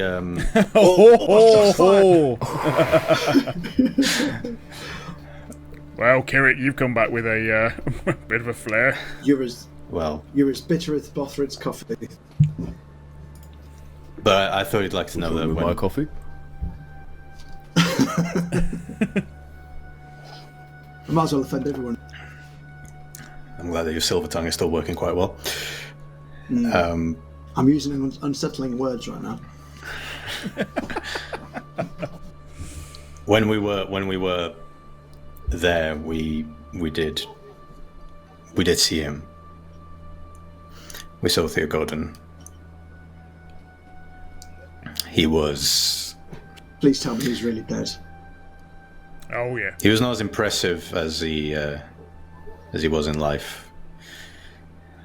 There was something of a cowardice in the face of death that was, well, I think you out of everyone would have appreciated. But yes, he is truly dead. And you would see a bright smile go across Anders' face. Anything. Hey, Kirik, was that night we fought? Do you think that was the same one from the one that Theo Gordon was controlling? They were in similar places, so did you dispose of both?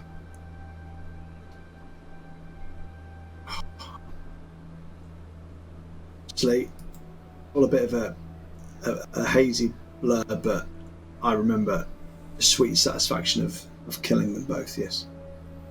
That's quite impressive. Well, one arrow that went through both. Yeah. So you're good with a bow, mate. You'd have been proud, Dagon. Always. I didn't even have time to gloat because I had a little distraction of your death with. But so I handled it really well. I was calm under pressure. And I think we got to the.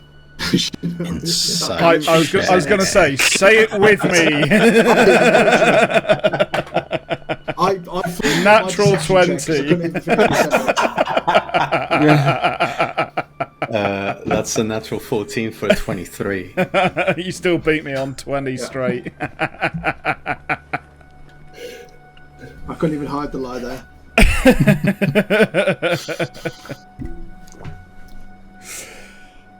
I'll look at Dargon and then just nod comprehensively. I would expect nothing else from you. Well, look, I'm sure we've got a lot to think. I'm still absolutely shattered from that. So, if you don't mind, guys, I don't exactly want to be running out of the keep anytime soon. However, I think we've earned a bit of downtime. That being said, I think there's a couple of people that we need to speak to before we go. And if you don't mind, wherever we go, the first stop will be taking my friend back to Moonbright one last time. It may even be worth checking. You probably won't remember this, but when we rescued the villagers, the Greenfell villagers, and also, I suppose, and her crew, we need to decide whether they want to settle here in Glentwag or they want us to escort them to Moonbright for them to settle, because Greenflower is no more. It's been overrun by the dead. So somehow Greenflower villagers are okay, alive? Grellan managed to save only a few. He is, as you know, he's secretly a fierce warrior. So bloody hell! What a brilliant lad! Nice. But well, yeah. If they want to come with us, if they want to come with us, then that's a great idea. There's also Bothryd just sits there and mutters in. I'm not going to lie. So confused. little Carry on. bit of tea from the group because some of them feel like we abandoned them at Green Flower, but I think they'll be happy for any help. They all make it back all right though, all of them.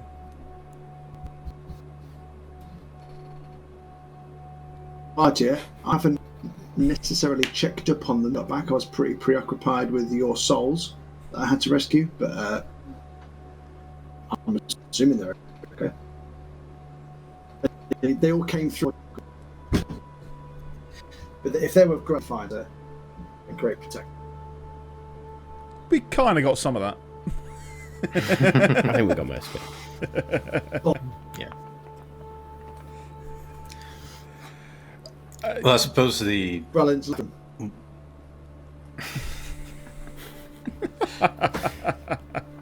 Oh dear. Okay, I mean, so- Kirik, you would, I think, remember. So I remember very well, yeah. You do remember. So, so me asking if all the shipmates made it back. Yeah, well, they were with us before we went into the ruins, but I assume we saw at least a portion of them yesterday, so I can only assume they all made it back. Dagon, do you know that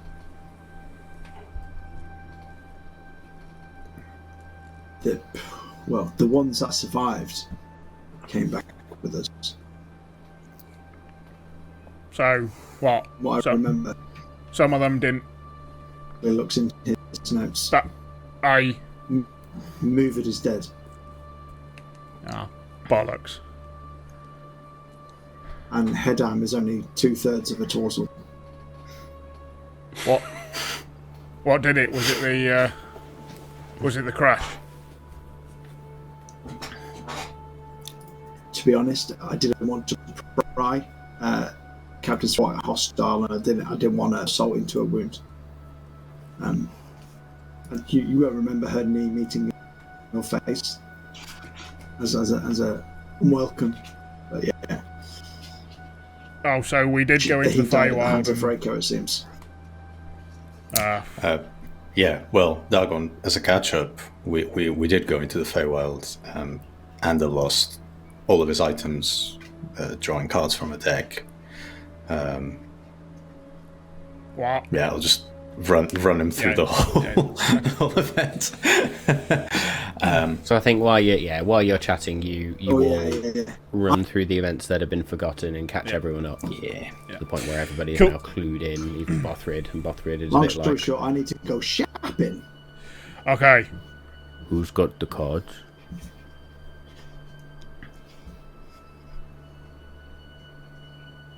Who has got the cards? I do. I've got the cards. That's good. Usually, if it's a scary magical don't item touch. that we're not supposed to have, Kirik has it. Yeah. You do not- Yeah, do so not Bothryd give it points at to Ander and just Stillman. says, "Do not touch Kirik. Hide them. Sell them." Okay. Before we go, then I think we need to not necessarily mend some fences, but I certainly wouldn't mind to just talk to them. Leave at the very least on half decent terms if they want to leave. Not going to stop anyone. They've helped. We should also point out that we accidentally left one of our crew members. Well, perhaps we shouldn't tell that, but we did accidentally leave one of our crew members in Moonbright. So, Yeah, I won't go anywhere near that. Oh shh. Why is Feltag so?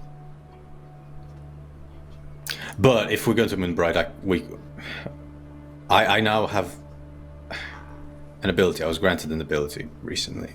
I can, when things go dire, as they usually seem to go around us, I'm glad you didn't say if.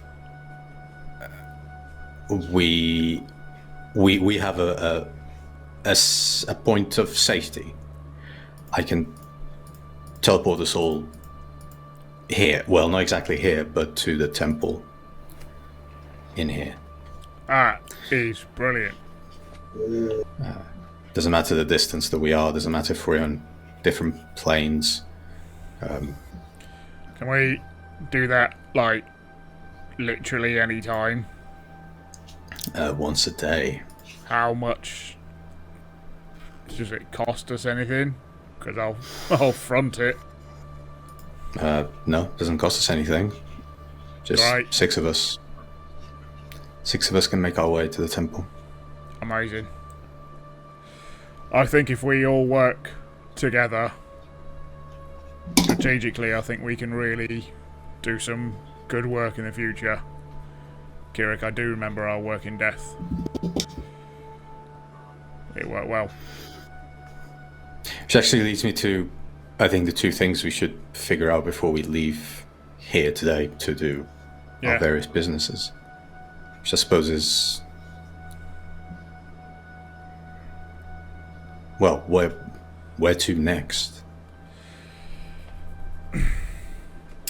Well, obviously assuming that we'll do Moonbright, then I would say, should we finally go and get that other bit of the prophecy? We're finally going to go north. We don't exactly know where it is, but I suppose we could do some... Maybe try and do some research around here. Of the little we already know, and I agree, topping ourselves up with a bit of research would be a really good idea. If we need anything... if we need anything else. However, if the little knowledge we already know, it was over the mountains, which was snowy, which wasn't going to be a good idea in the winter. Well, our looks are outside, we might have a fairer chance. So, maybe Yes. finally, tides have turned. But yeah, I don't know anywhere else we need to go. In the near future. I mean, I go north. The only things I want to achieve before we go are 1, a trip to Mephisto's. I need to stock up on some new items, new bag of holding, and then fill it with goodies. Secondly, to find out what has happened in the time we've been away, because for all we know, we've killed the Eladrin. There might be a new enemy. Who knows what's happened? Zapanir may have wreaked havoc on the nearest civilization. I don't know. We need to find out. I think you're right. Yeah, I want to go and talk to the villagers, talk to Captain, find out what we know about everything that's gone on, and if I remember correctly, before we went to the Feywild, we understood that one of the masters has left with a particular item. That may be something we need to discuss. Can we also maybe make a promise between ourselves? We will not get sucked in to a Malt master's side. We need to stick to our quest. I totally agree. Follow our path. I think they'll come back round at some point. I feel like... So, yeah. We make our decisions informed. Going to try and steer us towards getting the Stillman. Yes. Yeah. If we're not following the Malt Masters, then who are we? Aren't we all following a... Oh, don't get me wrong, I'll still take Jake. Yeah. Maybe to have a place to come back to, Kirik. Maybe sometimes it will require other sacrifices. Not as big as we've just made, I hope, but... I'm not saying we don't fulfill their... I'm just saying we've probably got more things that we've been putting off ourselves. I agree. Now that we have one of our enemies, so the path may become easier. We can come back to them at a date, I think. So if we journey not in the Malt Master's name,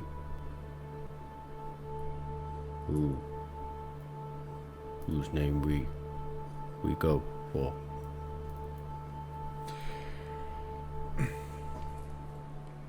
I've got no reason why we wouldn't, why we wouldn't follow them now. You know, I'm still happy to a degree. I'm not saying not, but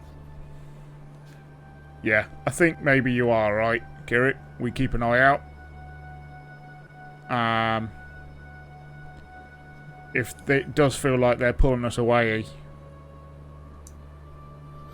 we have to also be powerful in our decisions. We also know that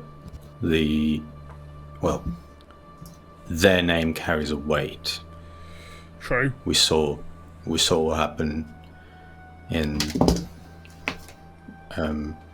what's it called? I'm having a blank. Sorry. River's End. Thank you. We saw it happen in River's End. Oh, so not a positive weight. Yes. Yeah. And from what I recall, something similar in Moonbright. Indeed. So I think if we travel on our own namesake, that might not exactly open doors, but perhaps keep ones that we would rather keep shut that way. Can we not keep a connection to the Malt Masters? Keep these icons, these sigils we've got. Just always show them. Sometimes they'll open doors, other times they need to stay hidden to keep doors open. Best of both worlds. You're more than welcome to keep them, I think.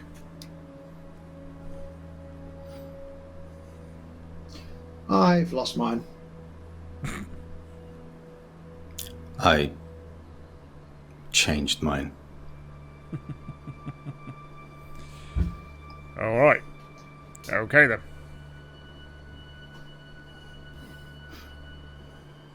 Wow, food for thought then. Maybe if we go in and talk to them,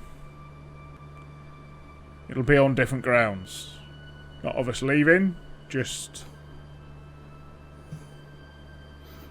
we'll make our decisions.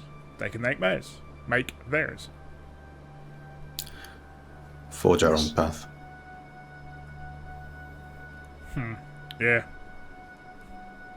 Forge. As for myself, there is only one. Well, you know that I would like to go north, investigate the prophecy, but there is somewhere that I will end up going, and I would like you to be with me when that happens. Is it south? But it is south. For what they did to him. Oh, I thought you was going to say Greenflower. Eventually, but I think there is a sea between Greenflower and this part of the continent. The Isle seems to be a lot more present. At least we saw the influence that it might have on someone walking on the land. So I think the sooner that threat is eliminated, the better. And I feel like we should do it in his name when the time comes. Yeah, I will be there. That place shouldn't be there. And it will only be a matter of time before either we find them or they find us. And I'd prefer it that we find them.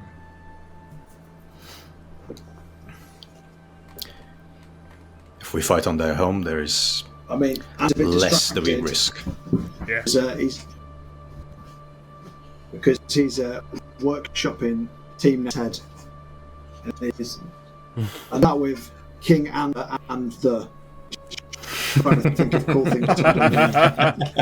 I think at this point it's got to have the word forge in it.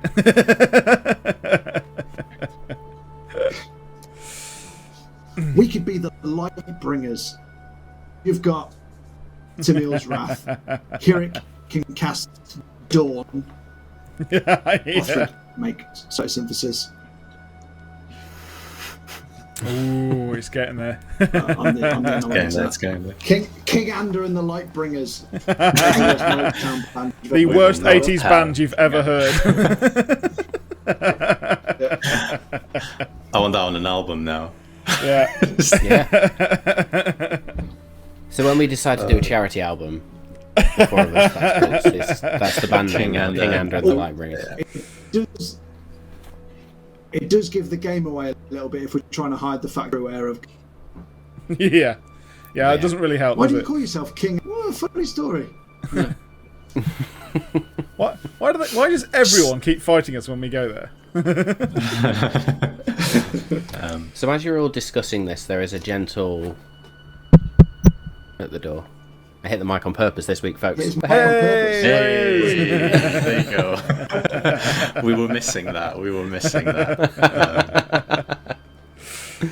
Let's say. Yeah, come in.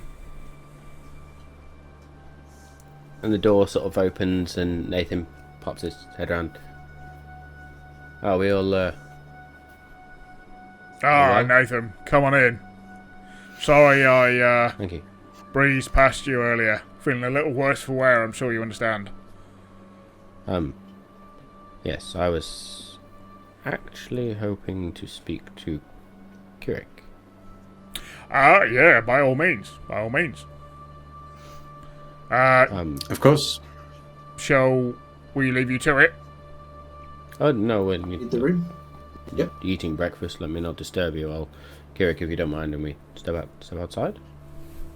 Of course, yes. No problem. And he sort of just waits outside. You stand and exit and follow out, and he sort of looks at you for a second, notices the hair, and you went for a walk, didn't you? I did, yes. It was revealing. I have not been there often myself, but sometimes she calls us there.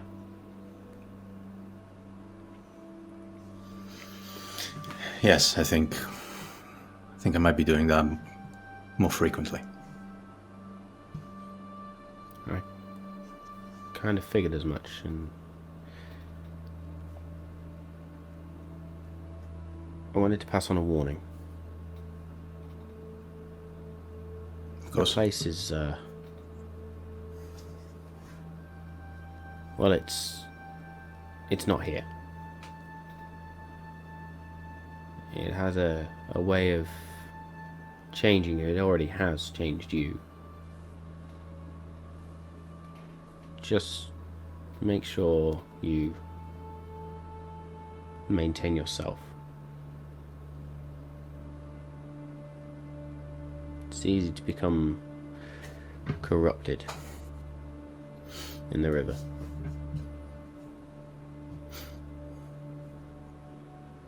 From experience?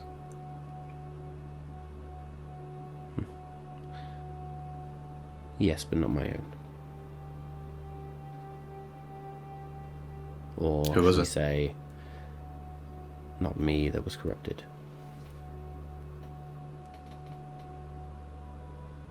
I had a brother once. Both blessed with similar gifts. He walked too often. And became seduced by the powers of undeath, if you like. But he is beyond the final gate now.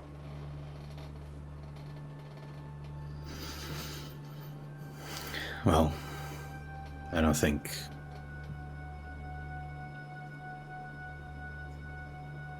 The powers are not my own. So if... I like to think that if I'm to travel too close, the powers will be taken away.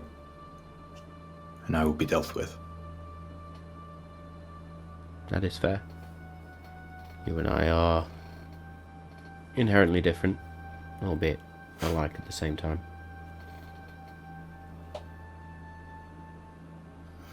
But thank you for the concern. Just wanted to make sure you were okay. The first time is strange. Oddly familiar, though. It is, isn't it? I think that makes it all the more stranger. I agree. The other thing I wanted to say is that Arnie and I get the feeling that this is no longer the place to be. So we're going travelling. We are taking a break to go see where else we are needed. What are you thinking?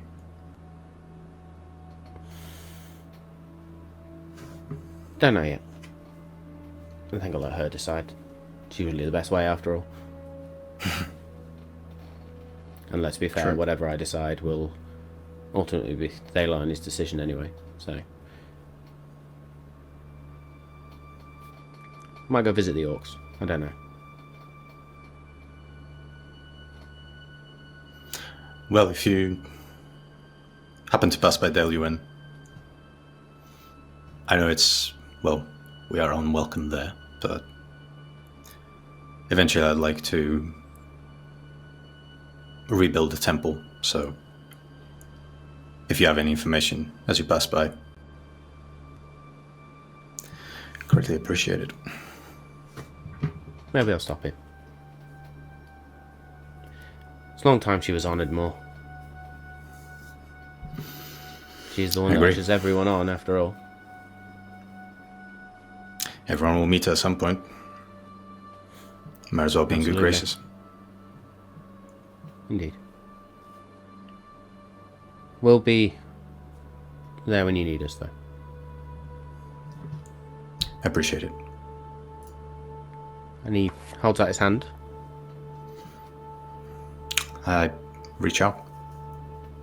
And drops a small stone into your hand, which you instantly recognise as the sending stone. We have the other. Should you need us. Thank you.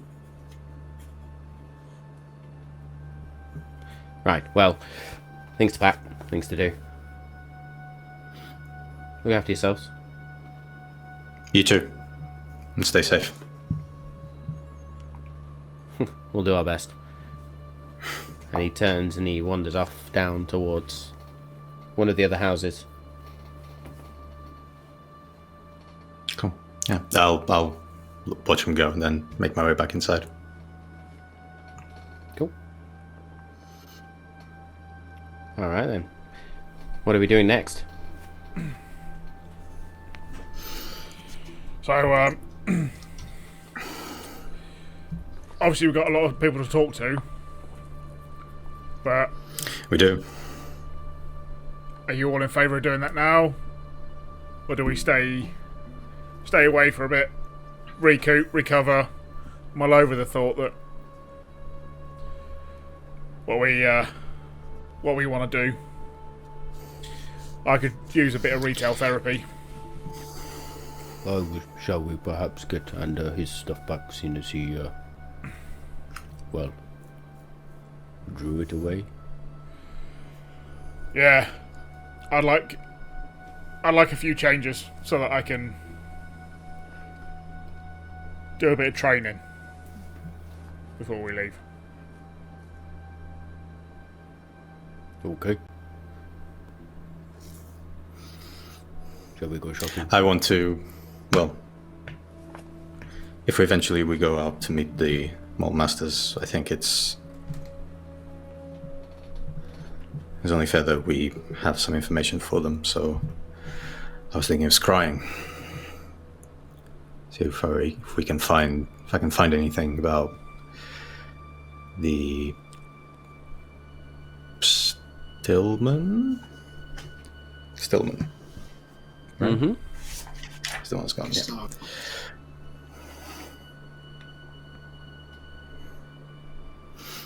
So, good.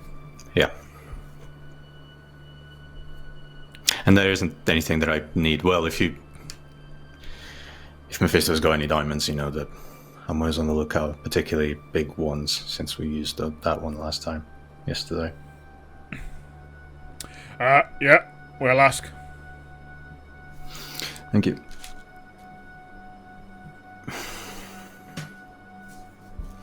Okay, so who's going where? Mephisto's. Okay, I'm going to stay in. Dargon. Shopping. Okay, so Kirik stays to scry. Bothryd sits and says, or goes to stand and then sits back down and says, "I'll rest. Keep eye on Kirik." Thank you. As Ander and Dargon then stand at the hands and walk out the door and head over to Mephisto's magical menagerie. And a very warm morning summer sun has already risen. And is sort of creating this yellowish golden glow across the keep and Glen Tuag itself. It's got that smell of summer as well. Flies, bugs are in the air, bees are all around, flowers out in full bloom. There's a beauty now to the keep and Glen Tuag, which previously you'd not seen in that sort of harsh winter of the mountains. But now, with that little bit of warmth, there is a vitality to this place. And you make your way over to the shop and sort of... I will have picked up my armour on the way out. Okay. Yep, so you head upstairs, pick your armour. You picking Not up the wearing shield it. as well, or just your armour? Yes, picking that up as well. Picking everything up and now taking it out, yeah. Cool. So you collect everything and you head over to Mephisto's. And as you sort of open the door, he's there again, sort of parchment, quill, checking things off, looks up. "Oh, boys. Sleep well, I assume?" Much better. Much better. The What's fact the- you're here tells me that you're here to spend some coin, so... Yeah, What can I do for you? we knew why you wanted to bring us back there, dear boy. That was so that we could spend our coin in your dear shop. Well, you are some of my finest customers after all, so what can I do you for? Ander, do you want to go first? I would like to probably acquire quite a lot of items, to be honest, considering I had a bag of holding full of lots of goodies and I sacrificed them for the greater good. The Really, greater what did you good. do with And I need Road to and That's Monster? it. Put it over its head and... Do tell. Sounds interesting. Oh, well, I can't lie to you, Mephisto. If you must know, I lost them in a card game, and I could have wished for them back, but I chose to be a hero instead. So I will actually do it the You legitimate lost them in a way card and game and could have purchase- wished... How that... Whoa. Wish? Oh, no. I You can do I that. had a couple of wishes for a time. How? Yeah, I used them wisely. I probably saved the world. Like I said, I played a card game. You win some, you lose some. Make me a deception check, please. Am I lying? I did get them in a card game. In my head. Make me a deception check, please. Matt's like, bullshit. I can't roll lower than a 10. 21. Brilliant. He looks at you, his eyes narrow. Interesting. Had to point me towards this dealer one time or more. Wishes Oh, are I know plenty of dealers. quite lucrative. Anyway, so you pissed away all your equipment in a card game, and okay, so what can I get you, boy? I probably need another molding because, as you can see, I've got because I've not got a backpack, because literally everything was in my bag of holding, so even all of my starting equipment is gone at this point, right? All I've literally got is my bow, my arrow, the arrows in a quiver, my knife, and then a couple of like a coin purse and some on my belt, like a Batman's utility belt. All I can carry. So, Well, any form of magical sack will do. Because there is other ones, not apart from. I wasn't actually being dirty for a change there, you idiots. We were. well, I've got one more bag of holding, but if you're just gonna piss them away every time you play cards, then I'm not sure I want to sell it to you, boy. No. I'm a man who learns from previous mistakes. It's okay. Well, I hope you brought your coin, boy. That's a straight 4,500 gold.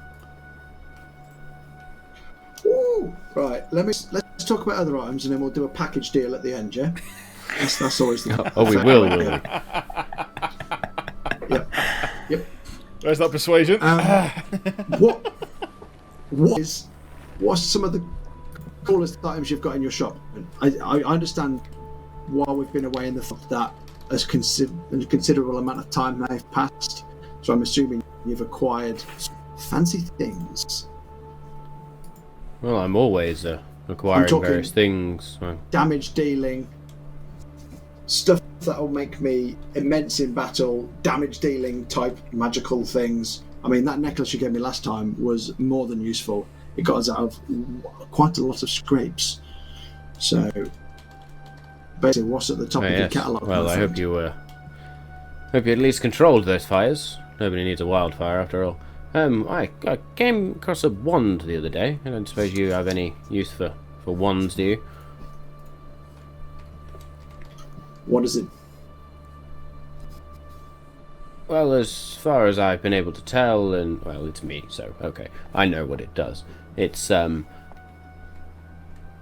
can help you to bind things.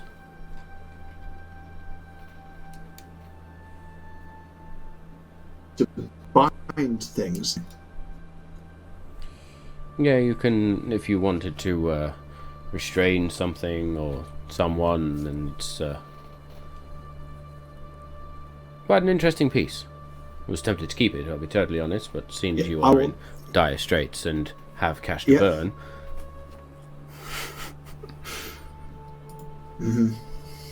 Add the BDSM one to the list. Yep. Next item. Okay. And you said you lost a lot of stuff here. How much do you actually have? What, stuff or money?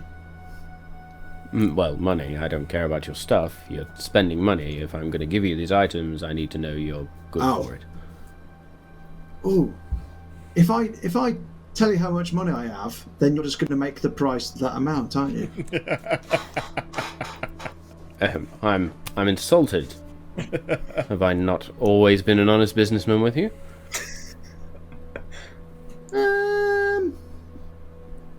If I've not always been an honest customer, I'm not sure you've always been an honest salesman. But, you know, I think we have a mutual respect. That's the main. Dargon gets a cigar out, lights it, and just watches from a distance at this point. This is bloody brilliant. He's come back from the death, and Anders back to normal. He's like, oh, this is fucking gold, this. Oh, fucking lovely. You make a fair point. Okay, I'll put the one to the side with the bag. We'll see how much you can actually afford when we get there. Anything else? Yep. What are you in the market for? Armor? Potions? I did actually scrolls? a special armor that allowed me to remain dexterous, but also protected me more from hits. Yeah, so if you've got anything like that, it was mithril armor at the time. Ooh. If you've got anything similar, it won't actually restrict my movement or my stealth. I think the only thing I currently have is adamantine, so... No, not if you're wishing to be stealthy.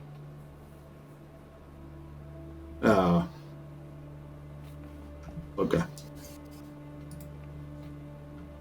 You reeled me in and then...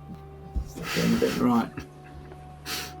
I need to be I stealthy. mean, it has that's, some that's kind of... leather armor, but it's just...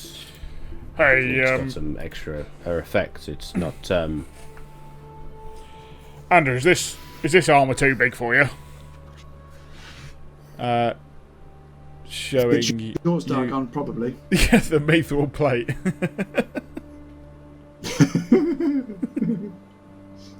You could just give me a shin pad and I could wear it on my chest. Yeah.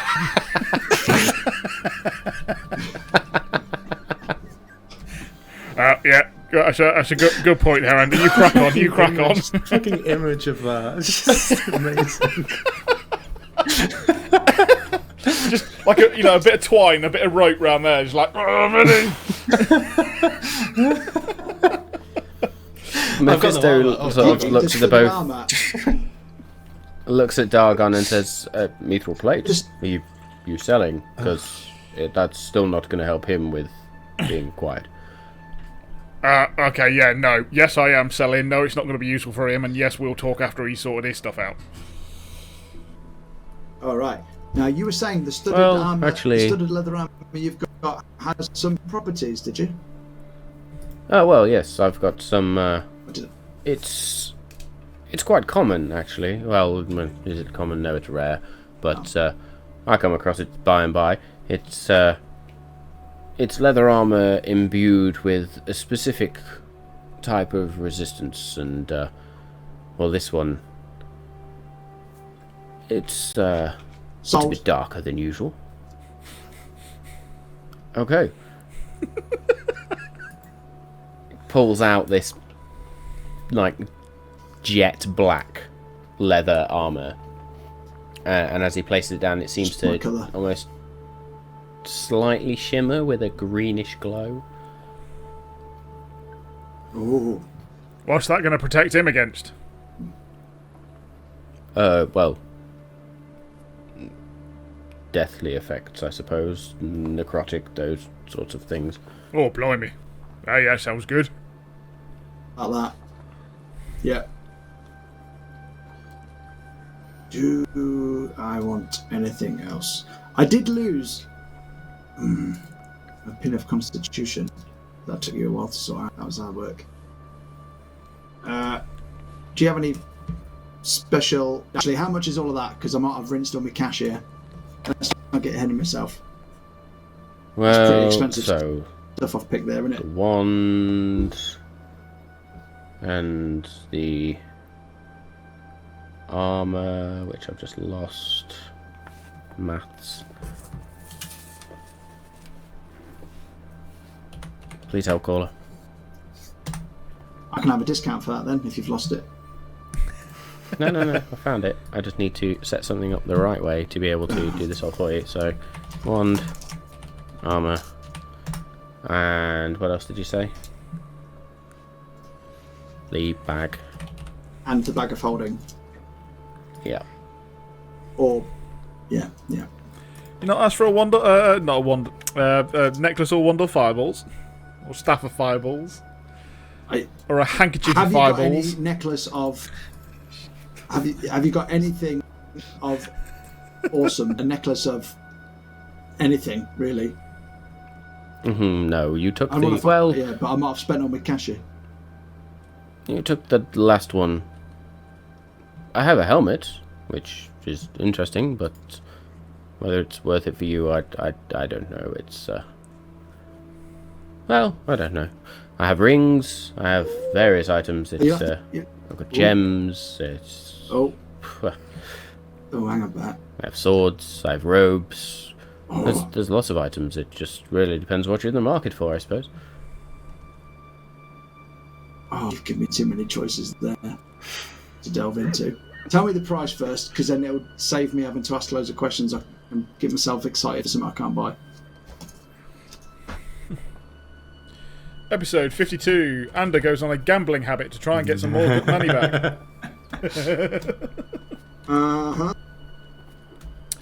And while the Benny Hill soundtrack is playing, Kirik and Dargon try and run after him.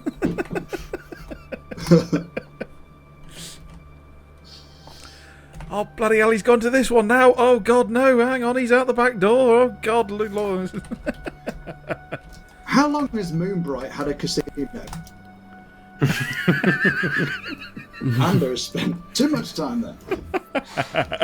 So, Mephisto spends some time sort of assessing the 3 items and writing things down, and then for you, an even 21,000 gold. Ooh. Hang on, let's have a think. Right, I'm not saying this out loud. I'm just thinking. I've got 500 platinum, which is 5 grand, isn't it? Yeah. In gold. I've then got 10,300. So I'm up to 15. I've then got 2,400 silver, which is 250. 240 gold. If you press on your coins on D&D Beyond, it comes up your total in gold pieces, I think. I think it does anyway. Does it? It does. Oh, thank you. Thank you for that. Oh yeah. 15,600 gold, so I need to buy it down. Or just get 2 of them. Do I need a BD bond? Mm-hmm. I think that's something we come back for. Is it? It's where I just had a handy haversack and a bag of holding. Are they cheaper? Not sure if I actually have one of them. I suppose the other thing is I do have a bag of holding, mate. We could try it, and I'm not going to pick a card out and lose it.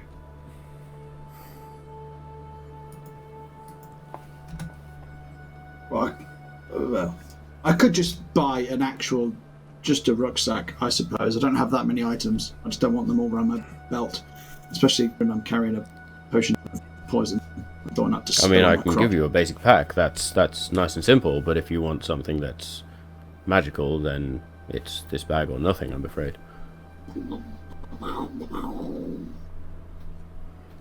Actually, we'll do away with the BDSM wand, and I'll just have the bag of holding and the special studded leather armor. You keep saying this term magically restrain BDSM, and somebody if I I'm need to. totally lost by it. Oh, What it's is- thieves' camp what for is restraining BDSM? people for sexual gratification. I'm sorry I asked. Okay, so getting rid of the wands. I'll call that a square 10,000. Deal. Okay. There's your bag of holding, and here's your very nice armor. Thank you. And immediately change Okay, into so it you can in front of everyone. you literally just strip off and put it on, and Mephisto is there for a moment. Well, it explains a few things, I suppose. Yeah. While he's doing that, shall we have a conflab? See if you want any of this stuff. Yeah. So you can add leather armor of necrotic resistance to your equipment and a bag of holding. Was that Thank you. Was that wand like 10 grand then? You work that out. It was for an yourself. expensive wand. That's an expensive wand. Woo! A land wand. So, Dargon, back from I'll steal the that. land of the dead. Anyway, back into the land of the living. What can I do for you? I was hoping to see this Mythical plate's been lovely, but yeah, I was wondering if there's something that might make me quite a bit harder to hit. And I'm not a lightweight, so anything heavy you've got, bring it on. I'll be happy to try it. biggest, heaviest armour you've got? Other than that, can be simple, can be easy.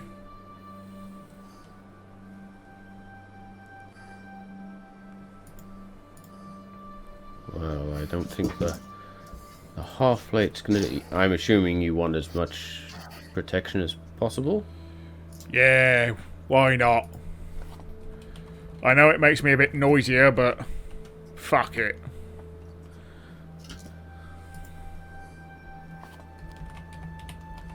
Did you say studded or just normal leather armor? Just normal leather armor. Okay. I suppose while I'm also thinking about it,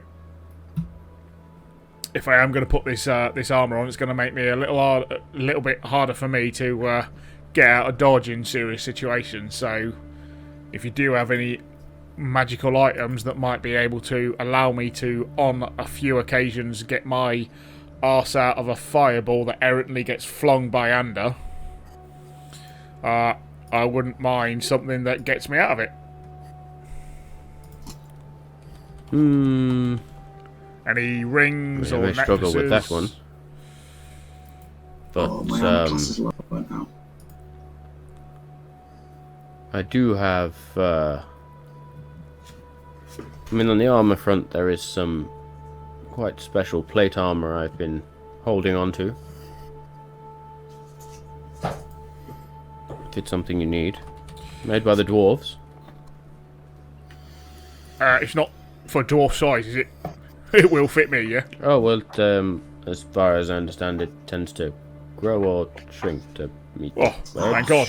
Quite Otherwise, clever. I was going to have armor for me balls then. Blimey, yeah, no. Well, I'm very interested. Go for it.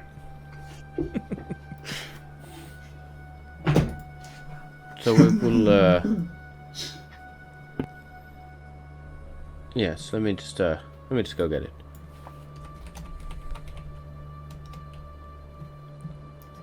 So he disappears around the back and then brings out this very linear, stocky plate armor and sort of places it down. And it's a full set of plate armor, so sort of shin guards, leg guards, arm guards, breastplate, helmet, and all. I was quite fond of this. Obviously, I can't use it, Centaur, but 9,000.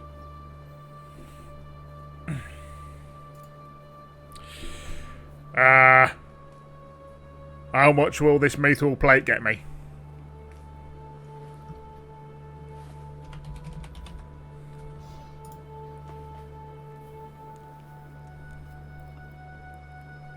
I'll give you 2,000 for it. You drive a hard bargain. But I'll take it. You did, after all, save my life. I ain't going to quibble on this occasion. And I'm very kind. Afford an even 7? 7 it is. 7 gold and this 7 it metal is. plate. I'll have that armor off you. 7,000. That's what I meant. That's why he's the Making brains sure. of this. So he hands over the Dwarven plate, takes Well, the I fucked up. mithril plate armor. Yep, needs a bit of cleaning, but good stuff. Andy, you're not looking happy. Oh no! I just realised I've bought an ass actually made my lower armor class lower, and I need to attune to it, but I've already attuned things. I mean, Did you get any of that? I did, yeah.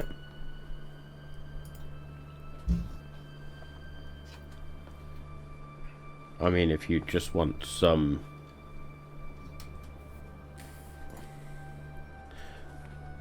I think for you, Ander, I'm happy to give a refund for that item if it's if it doesn't suit. Maybe it's time to embrace the darkness some more. Yeah, I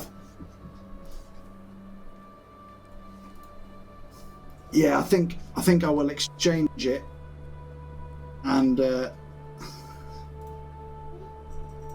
yeah, I'll return if that's all right.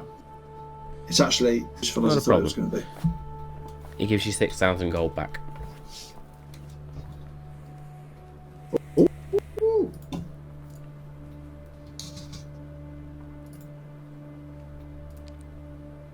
I can buy that one now. So, boys, is that it? Is there anything else?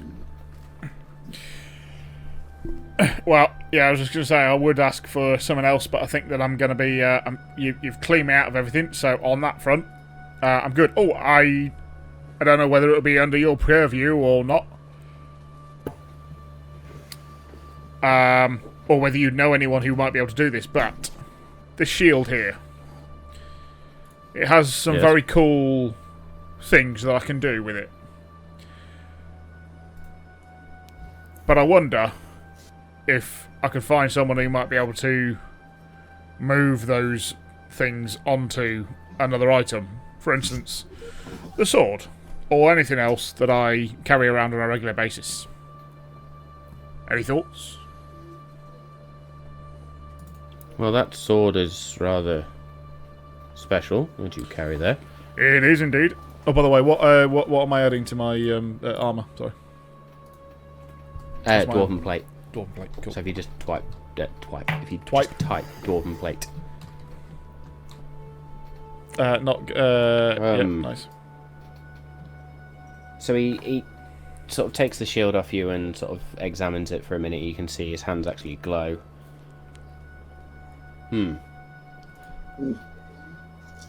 I can perhaps transfer some of the properties, but certainly not all into your sword, if that's what you mean. It's Yeah.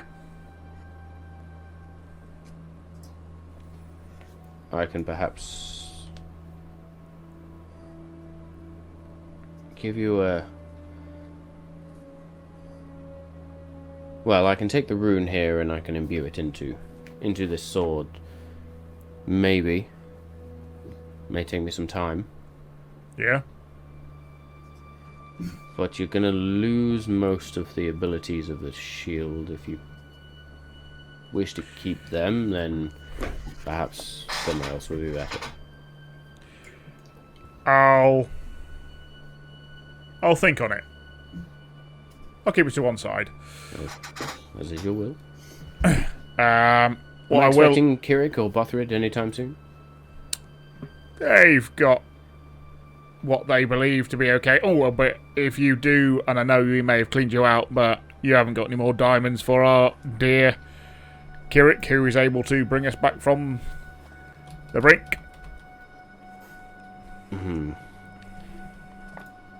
I am almost spent. I have one left. May I ask And how as much it's it my is? last, it's going to be 600 gold. That's understandable. Also, how much is this armour? And I'll bring out the Armour of Necrotic Resistance Chainmail.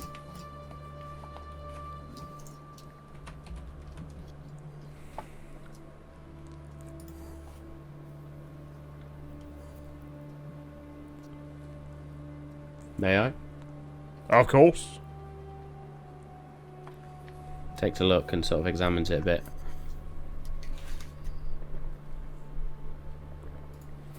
$6,000? Yeah, done. Count it out. Sort of in I also bags of hundreds remembered. and stuff, and then hand it over. Now I've I will pay for the 600 diamond. Yeah, I'll pay that. No worries. I'll have it. He hands over the diamond and just takes a couple of the bags back and says, "Square." So Cool. you will get 5,400. If you do come across That's a anything, big shiny diamond. any rings or anything that will help me get out of Dodge, any evasive properties, then feel free to put it to one side, and I will be more than happy to pay for it. Fair. Other than that, Ander, do you have something? I just thought because I've actually lost I do need some new, like, thieves' tools, some lock picking equipment. Thieves' Maybe, tools? It's some kit. relatively easy. In fact, I do have some gloves that may help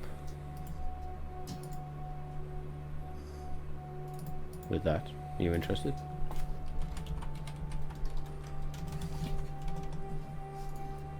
My feed cut out, so I missed what you said after thieves tools. He said he had some. He has some thieves tools, but he also had some gloves. If you're interested. Yep. They might As long help as you they're with. attunement, I'm all in. Might help you with a lock or two.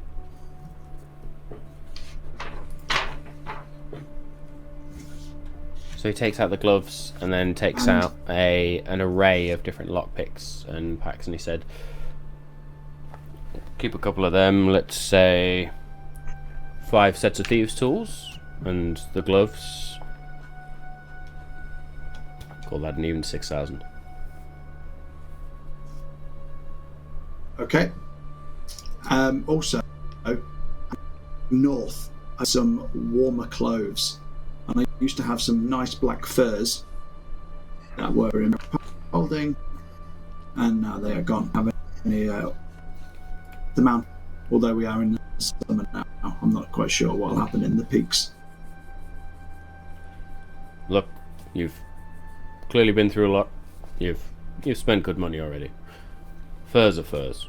They're easy to come by. There you go.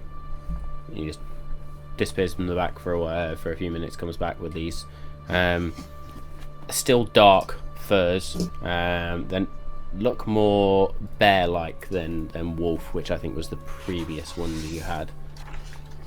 Ha! You look like me next to next to me, and if you wear them. You often look like a bear. As long as we're in the customary. Oh yes, wait, I do remember Midwinter's Festival. Yeah, keep it quick, keep it quiet though. Okay, boys, anything else? Any requests? I can always order in, of course. Well, you know what I'm looking for. Oh, I tell you what. If I come buy something? While I was digging through earlier, I remember looking through the bag, and we got this particular weird item that has been slowly defrosting in me bag of holding. And yeah, some weird white orb that I think is magical, and I've no idea what it is. Do you want to have a look? We got it in a cave By all means. underneath a dragon who came back to life. I'm sure you may have known of that particular feat happening nearby. I heard it's I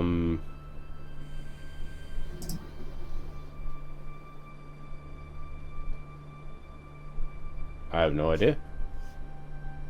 Alright then. I'll would you give me some time to study it? Oh yeah, of course, we'll be here for a couple of days. After the ordeal we went through, I'm not going anywhere just yet. Okay, I'll send a messenger when I identify it. Yeah, if it is like, uber dangerous and all that stuff, please don't, get it, kill yourself or anything. I'd hate for you to be troubled by the stuff we bring back. Sure. Hopefully don't sell it to anyone else. Huh. No, of course. I'll send a messenger once I've valued it. Honest businessman, as I said. Fabulous. Thank you very much indeed. Other than that, I am all good. Thank you very much. Very well.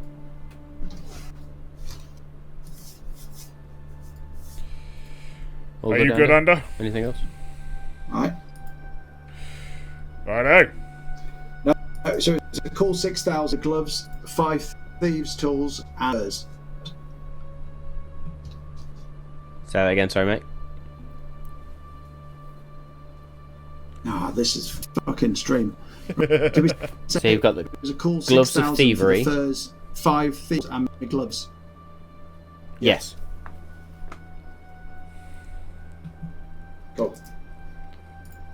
So you can add gloves of thievery to your equipment as I'll well. hand it over. As well On as my way. 10 sets of thieves tool. So cool. While they're doing all this, Kirik, you wanted to scry. Are you going up to your room to do so, or are you just doing so in the... No, I'll do it in the kind of kitchen where Bothryd is. Mm-hmm. So I'll set. Okay. I'll place my my mirror, and I will focus the best I can on the Stillman. Okay. See if I can reach him and figure out what he's up to. No worries. So, let me just pull up the right tab. Yeah, sorry. That's alright. I also just figured out, whilst you guys were doing that I actually need to go to Mephisto because I've got something he needs to identify. We will also say so that in as- the future I will also give you that diamond, so you might as well put it in your inventory than it be in mine. That's cool. So. Okay. So, the Stillman needs to roll a save, doesn't he? Wisdom saving throw, yes. A wisdom saving throw, and you know the Stillman not quite as well as the others, I would have thought. He was certainly the one that was more aloof. Very much.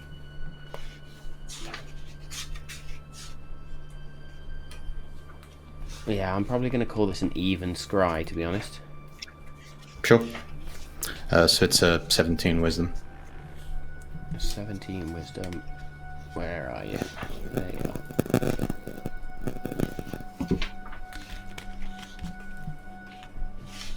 Wisdom saving throw, yeah? Yeah. 27. Yeah. Yeah, cool. So as you try and reach out, and sort of you, in your mind's eye, teleported away and into that sort of ether for a minute, and then straight back to yourself. Well, that's surprising.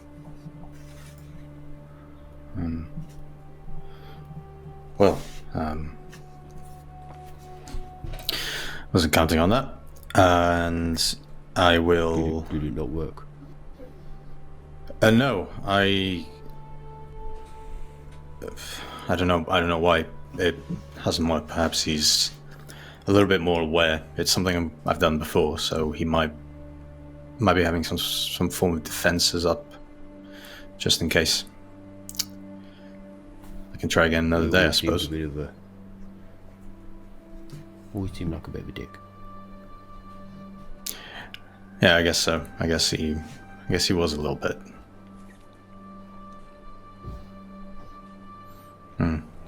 Do we need to kill him too? I don't know yet. It depends whether what he's doing is being instructed by the sword, or if the sword merely awoken something that was already inside of him. I guess something we need to figure out.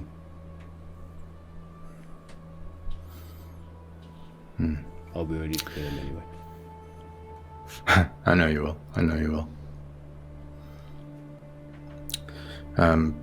After that, I will actually go to my bedroom, and I will. Sure, yeah, I'll put my armor on, just in case. Okay. And yeah, that'll be that for now. Yeah. Actually, I'll make my way to. Sure, I'll make my way to Mephisto. Sorry to go back there. So you make your way to Mephisto's just as the other two are exiting. Ander now sort of with some new fancy gloves on, a familiar bag hung around his shoulder. I'm probably Dargon in holding. this new... I'm probably holding my armor because I think it takes like half an hour to get into that shit. Yeah. I will say you're sort of holding this bundle of nice plate armor. It's currently quite small, but you are told it will grow at least. Good haul. Very good. Here's the diamond. Doink. Oh, thank you. You said it was 600, right? That one. I got It's some basically a useful 500. items. Is it- 500 gold diamond, but he took a bit off top. Or on the top. And yeah, I paid for it. Thank you. And that's why I respect it. You're looking a little bit more like yourself, Ander.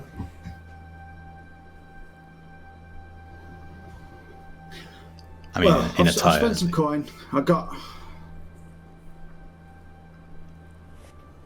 Oh, I went back to my old mother, didn't I? Well, I haven't got... You did, so I am literally you're in the studded just leather armor. in But this studded leather all armor black. is like jet black, and it is full on rogue like armor. It's the actual studded leather armor you gave me, I believe, oh, when I lost it's all my just shit. the gloves look nice on you. I don't know. The only time I've seen Oh, you I saw- happier. The only time I've seen you happier when you're spending coin is when you're making coin. So makes sense. Very true. That is very, very true. It's funny you should see the gloves actually, because they're supposed to be invisible when worn. So maybe Oh, well, has Mephisto Didn't know that. stitched me up here? No. So we'll just say, as you're exiting, you're pulling the gloves on. There you And as you pull them on, they disappear. So Where Kirit did they sees go? them for a brief moment. I get. Weird if my hands well- disappeared, wouldn't it? So I've just got like just forearm. And Just stumps. Oh God. Yeah. Well, I'll meet you back in the house. There is some information I need to give you, but unfortunately not as much as we were hoping for. Yeah, sure. I mean, shall we meet back there and we can all... Do you all want to go and speak to the Malt Masters, or should we do that first? What do you want to do? I think we can decide over a nicely brewed coffee from Bothryd. Either that, or shall we all meet in the pub? Right now. Okay, you go do that. Yeah, let's do that. Bothryd literally runs off, like, giddy, and then stops for a minute and just sort of... and walks the rest of the way.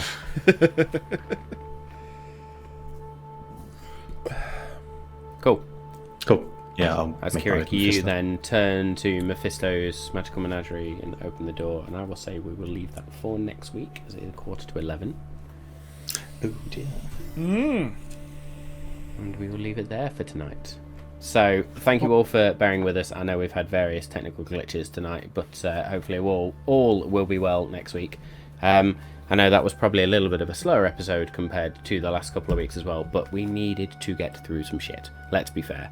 There was some stuff that needed to happen, and we need to reset, ready for the next adventure in our quest. It is hot in the UK. I am still literally dying in my office here.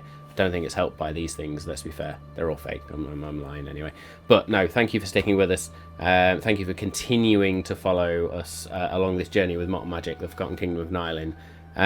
There is lots to come. There is lots to happen in the next couple of weeks. So please join us again next week for episode 51. And do be sure to mark your calendars for episode 52. It's going to be fun. Yeah, I suppose I won't name all the tools again, but I will thank them nonetheless. So thank you to the tools that we use in here. Tonight I've obviously used a couple quite heavily, so D&D Beyond and 5e Magic Shop. 5e Magic Shop's great for not only the magical auras, but for just handling that shopping scene just there.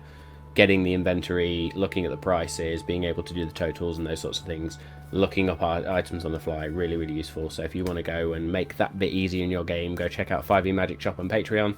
Not too expensive. In fact, there is a free version as well, so if you want to use the free version, that's really useful. But other than that, I think that will be us for tonight. So thank you once again to everyone who's joined us in the chat, to everyone who's following along.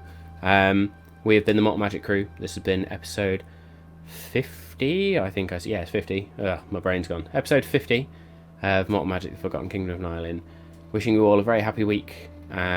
Stay cool. Stay safe. We will see you next week.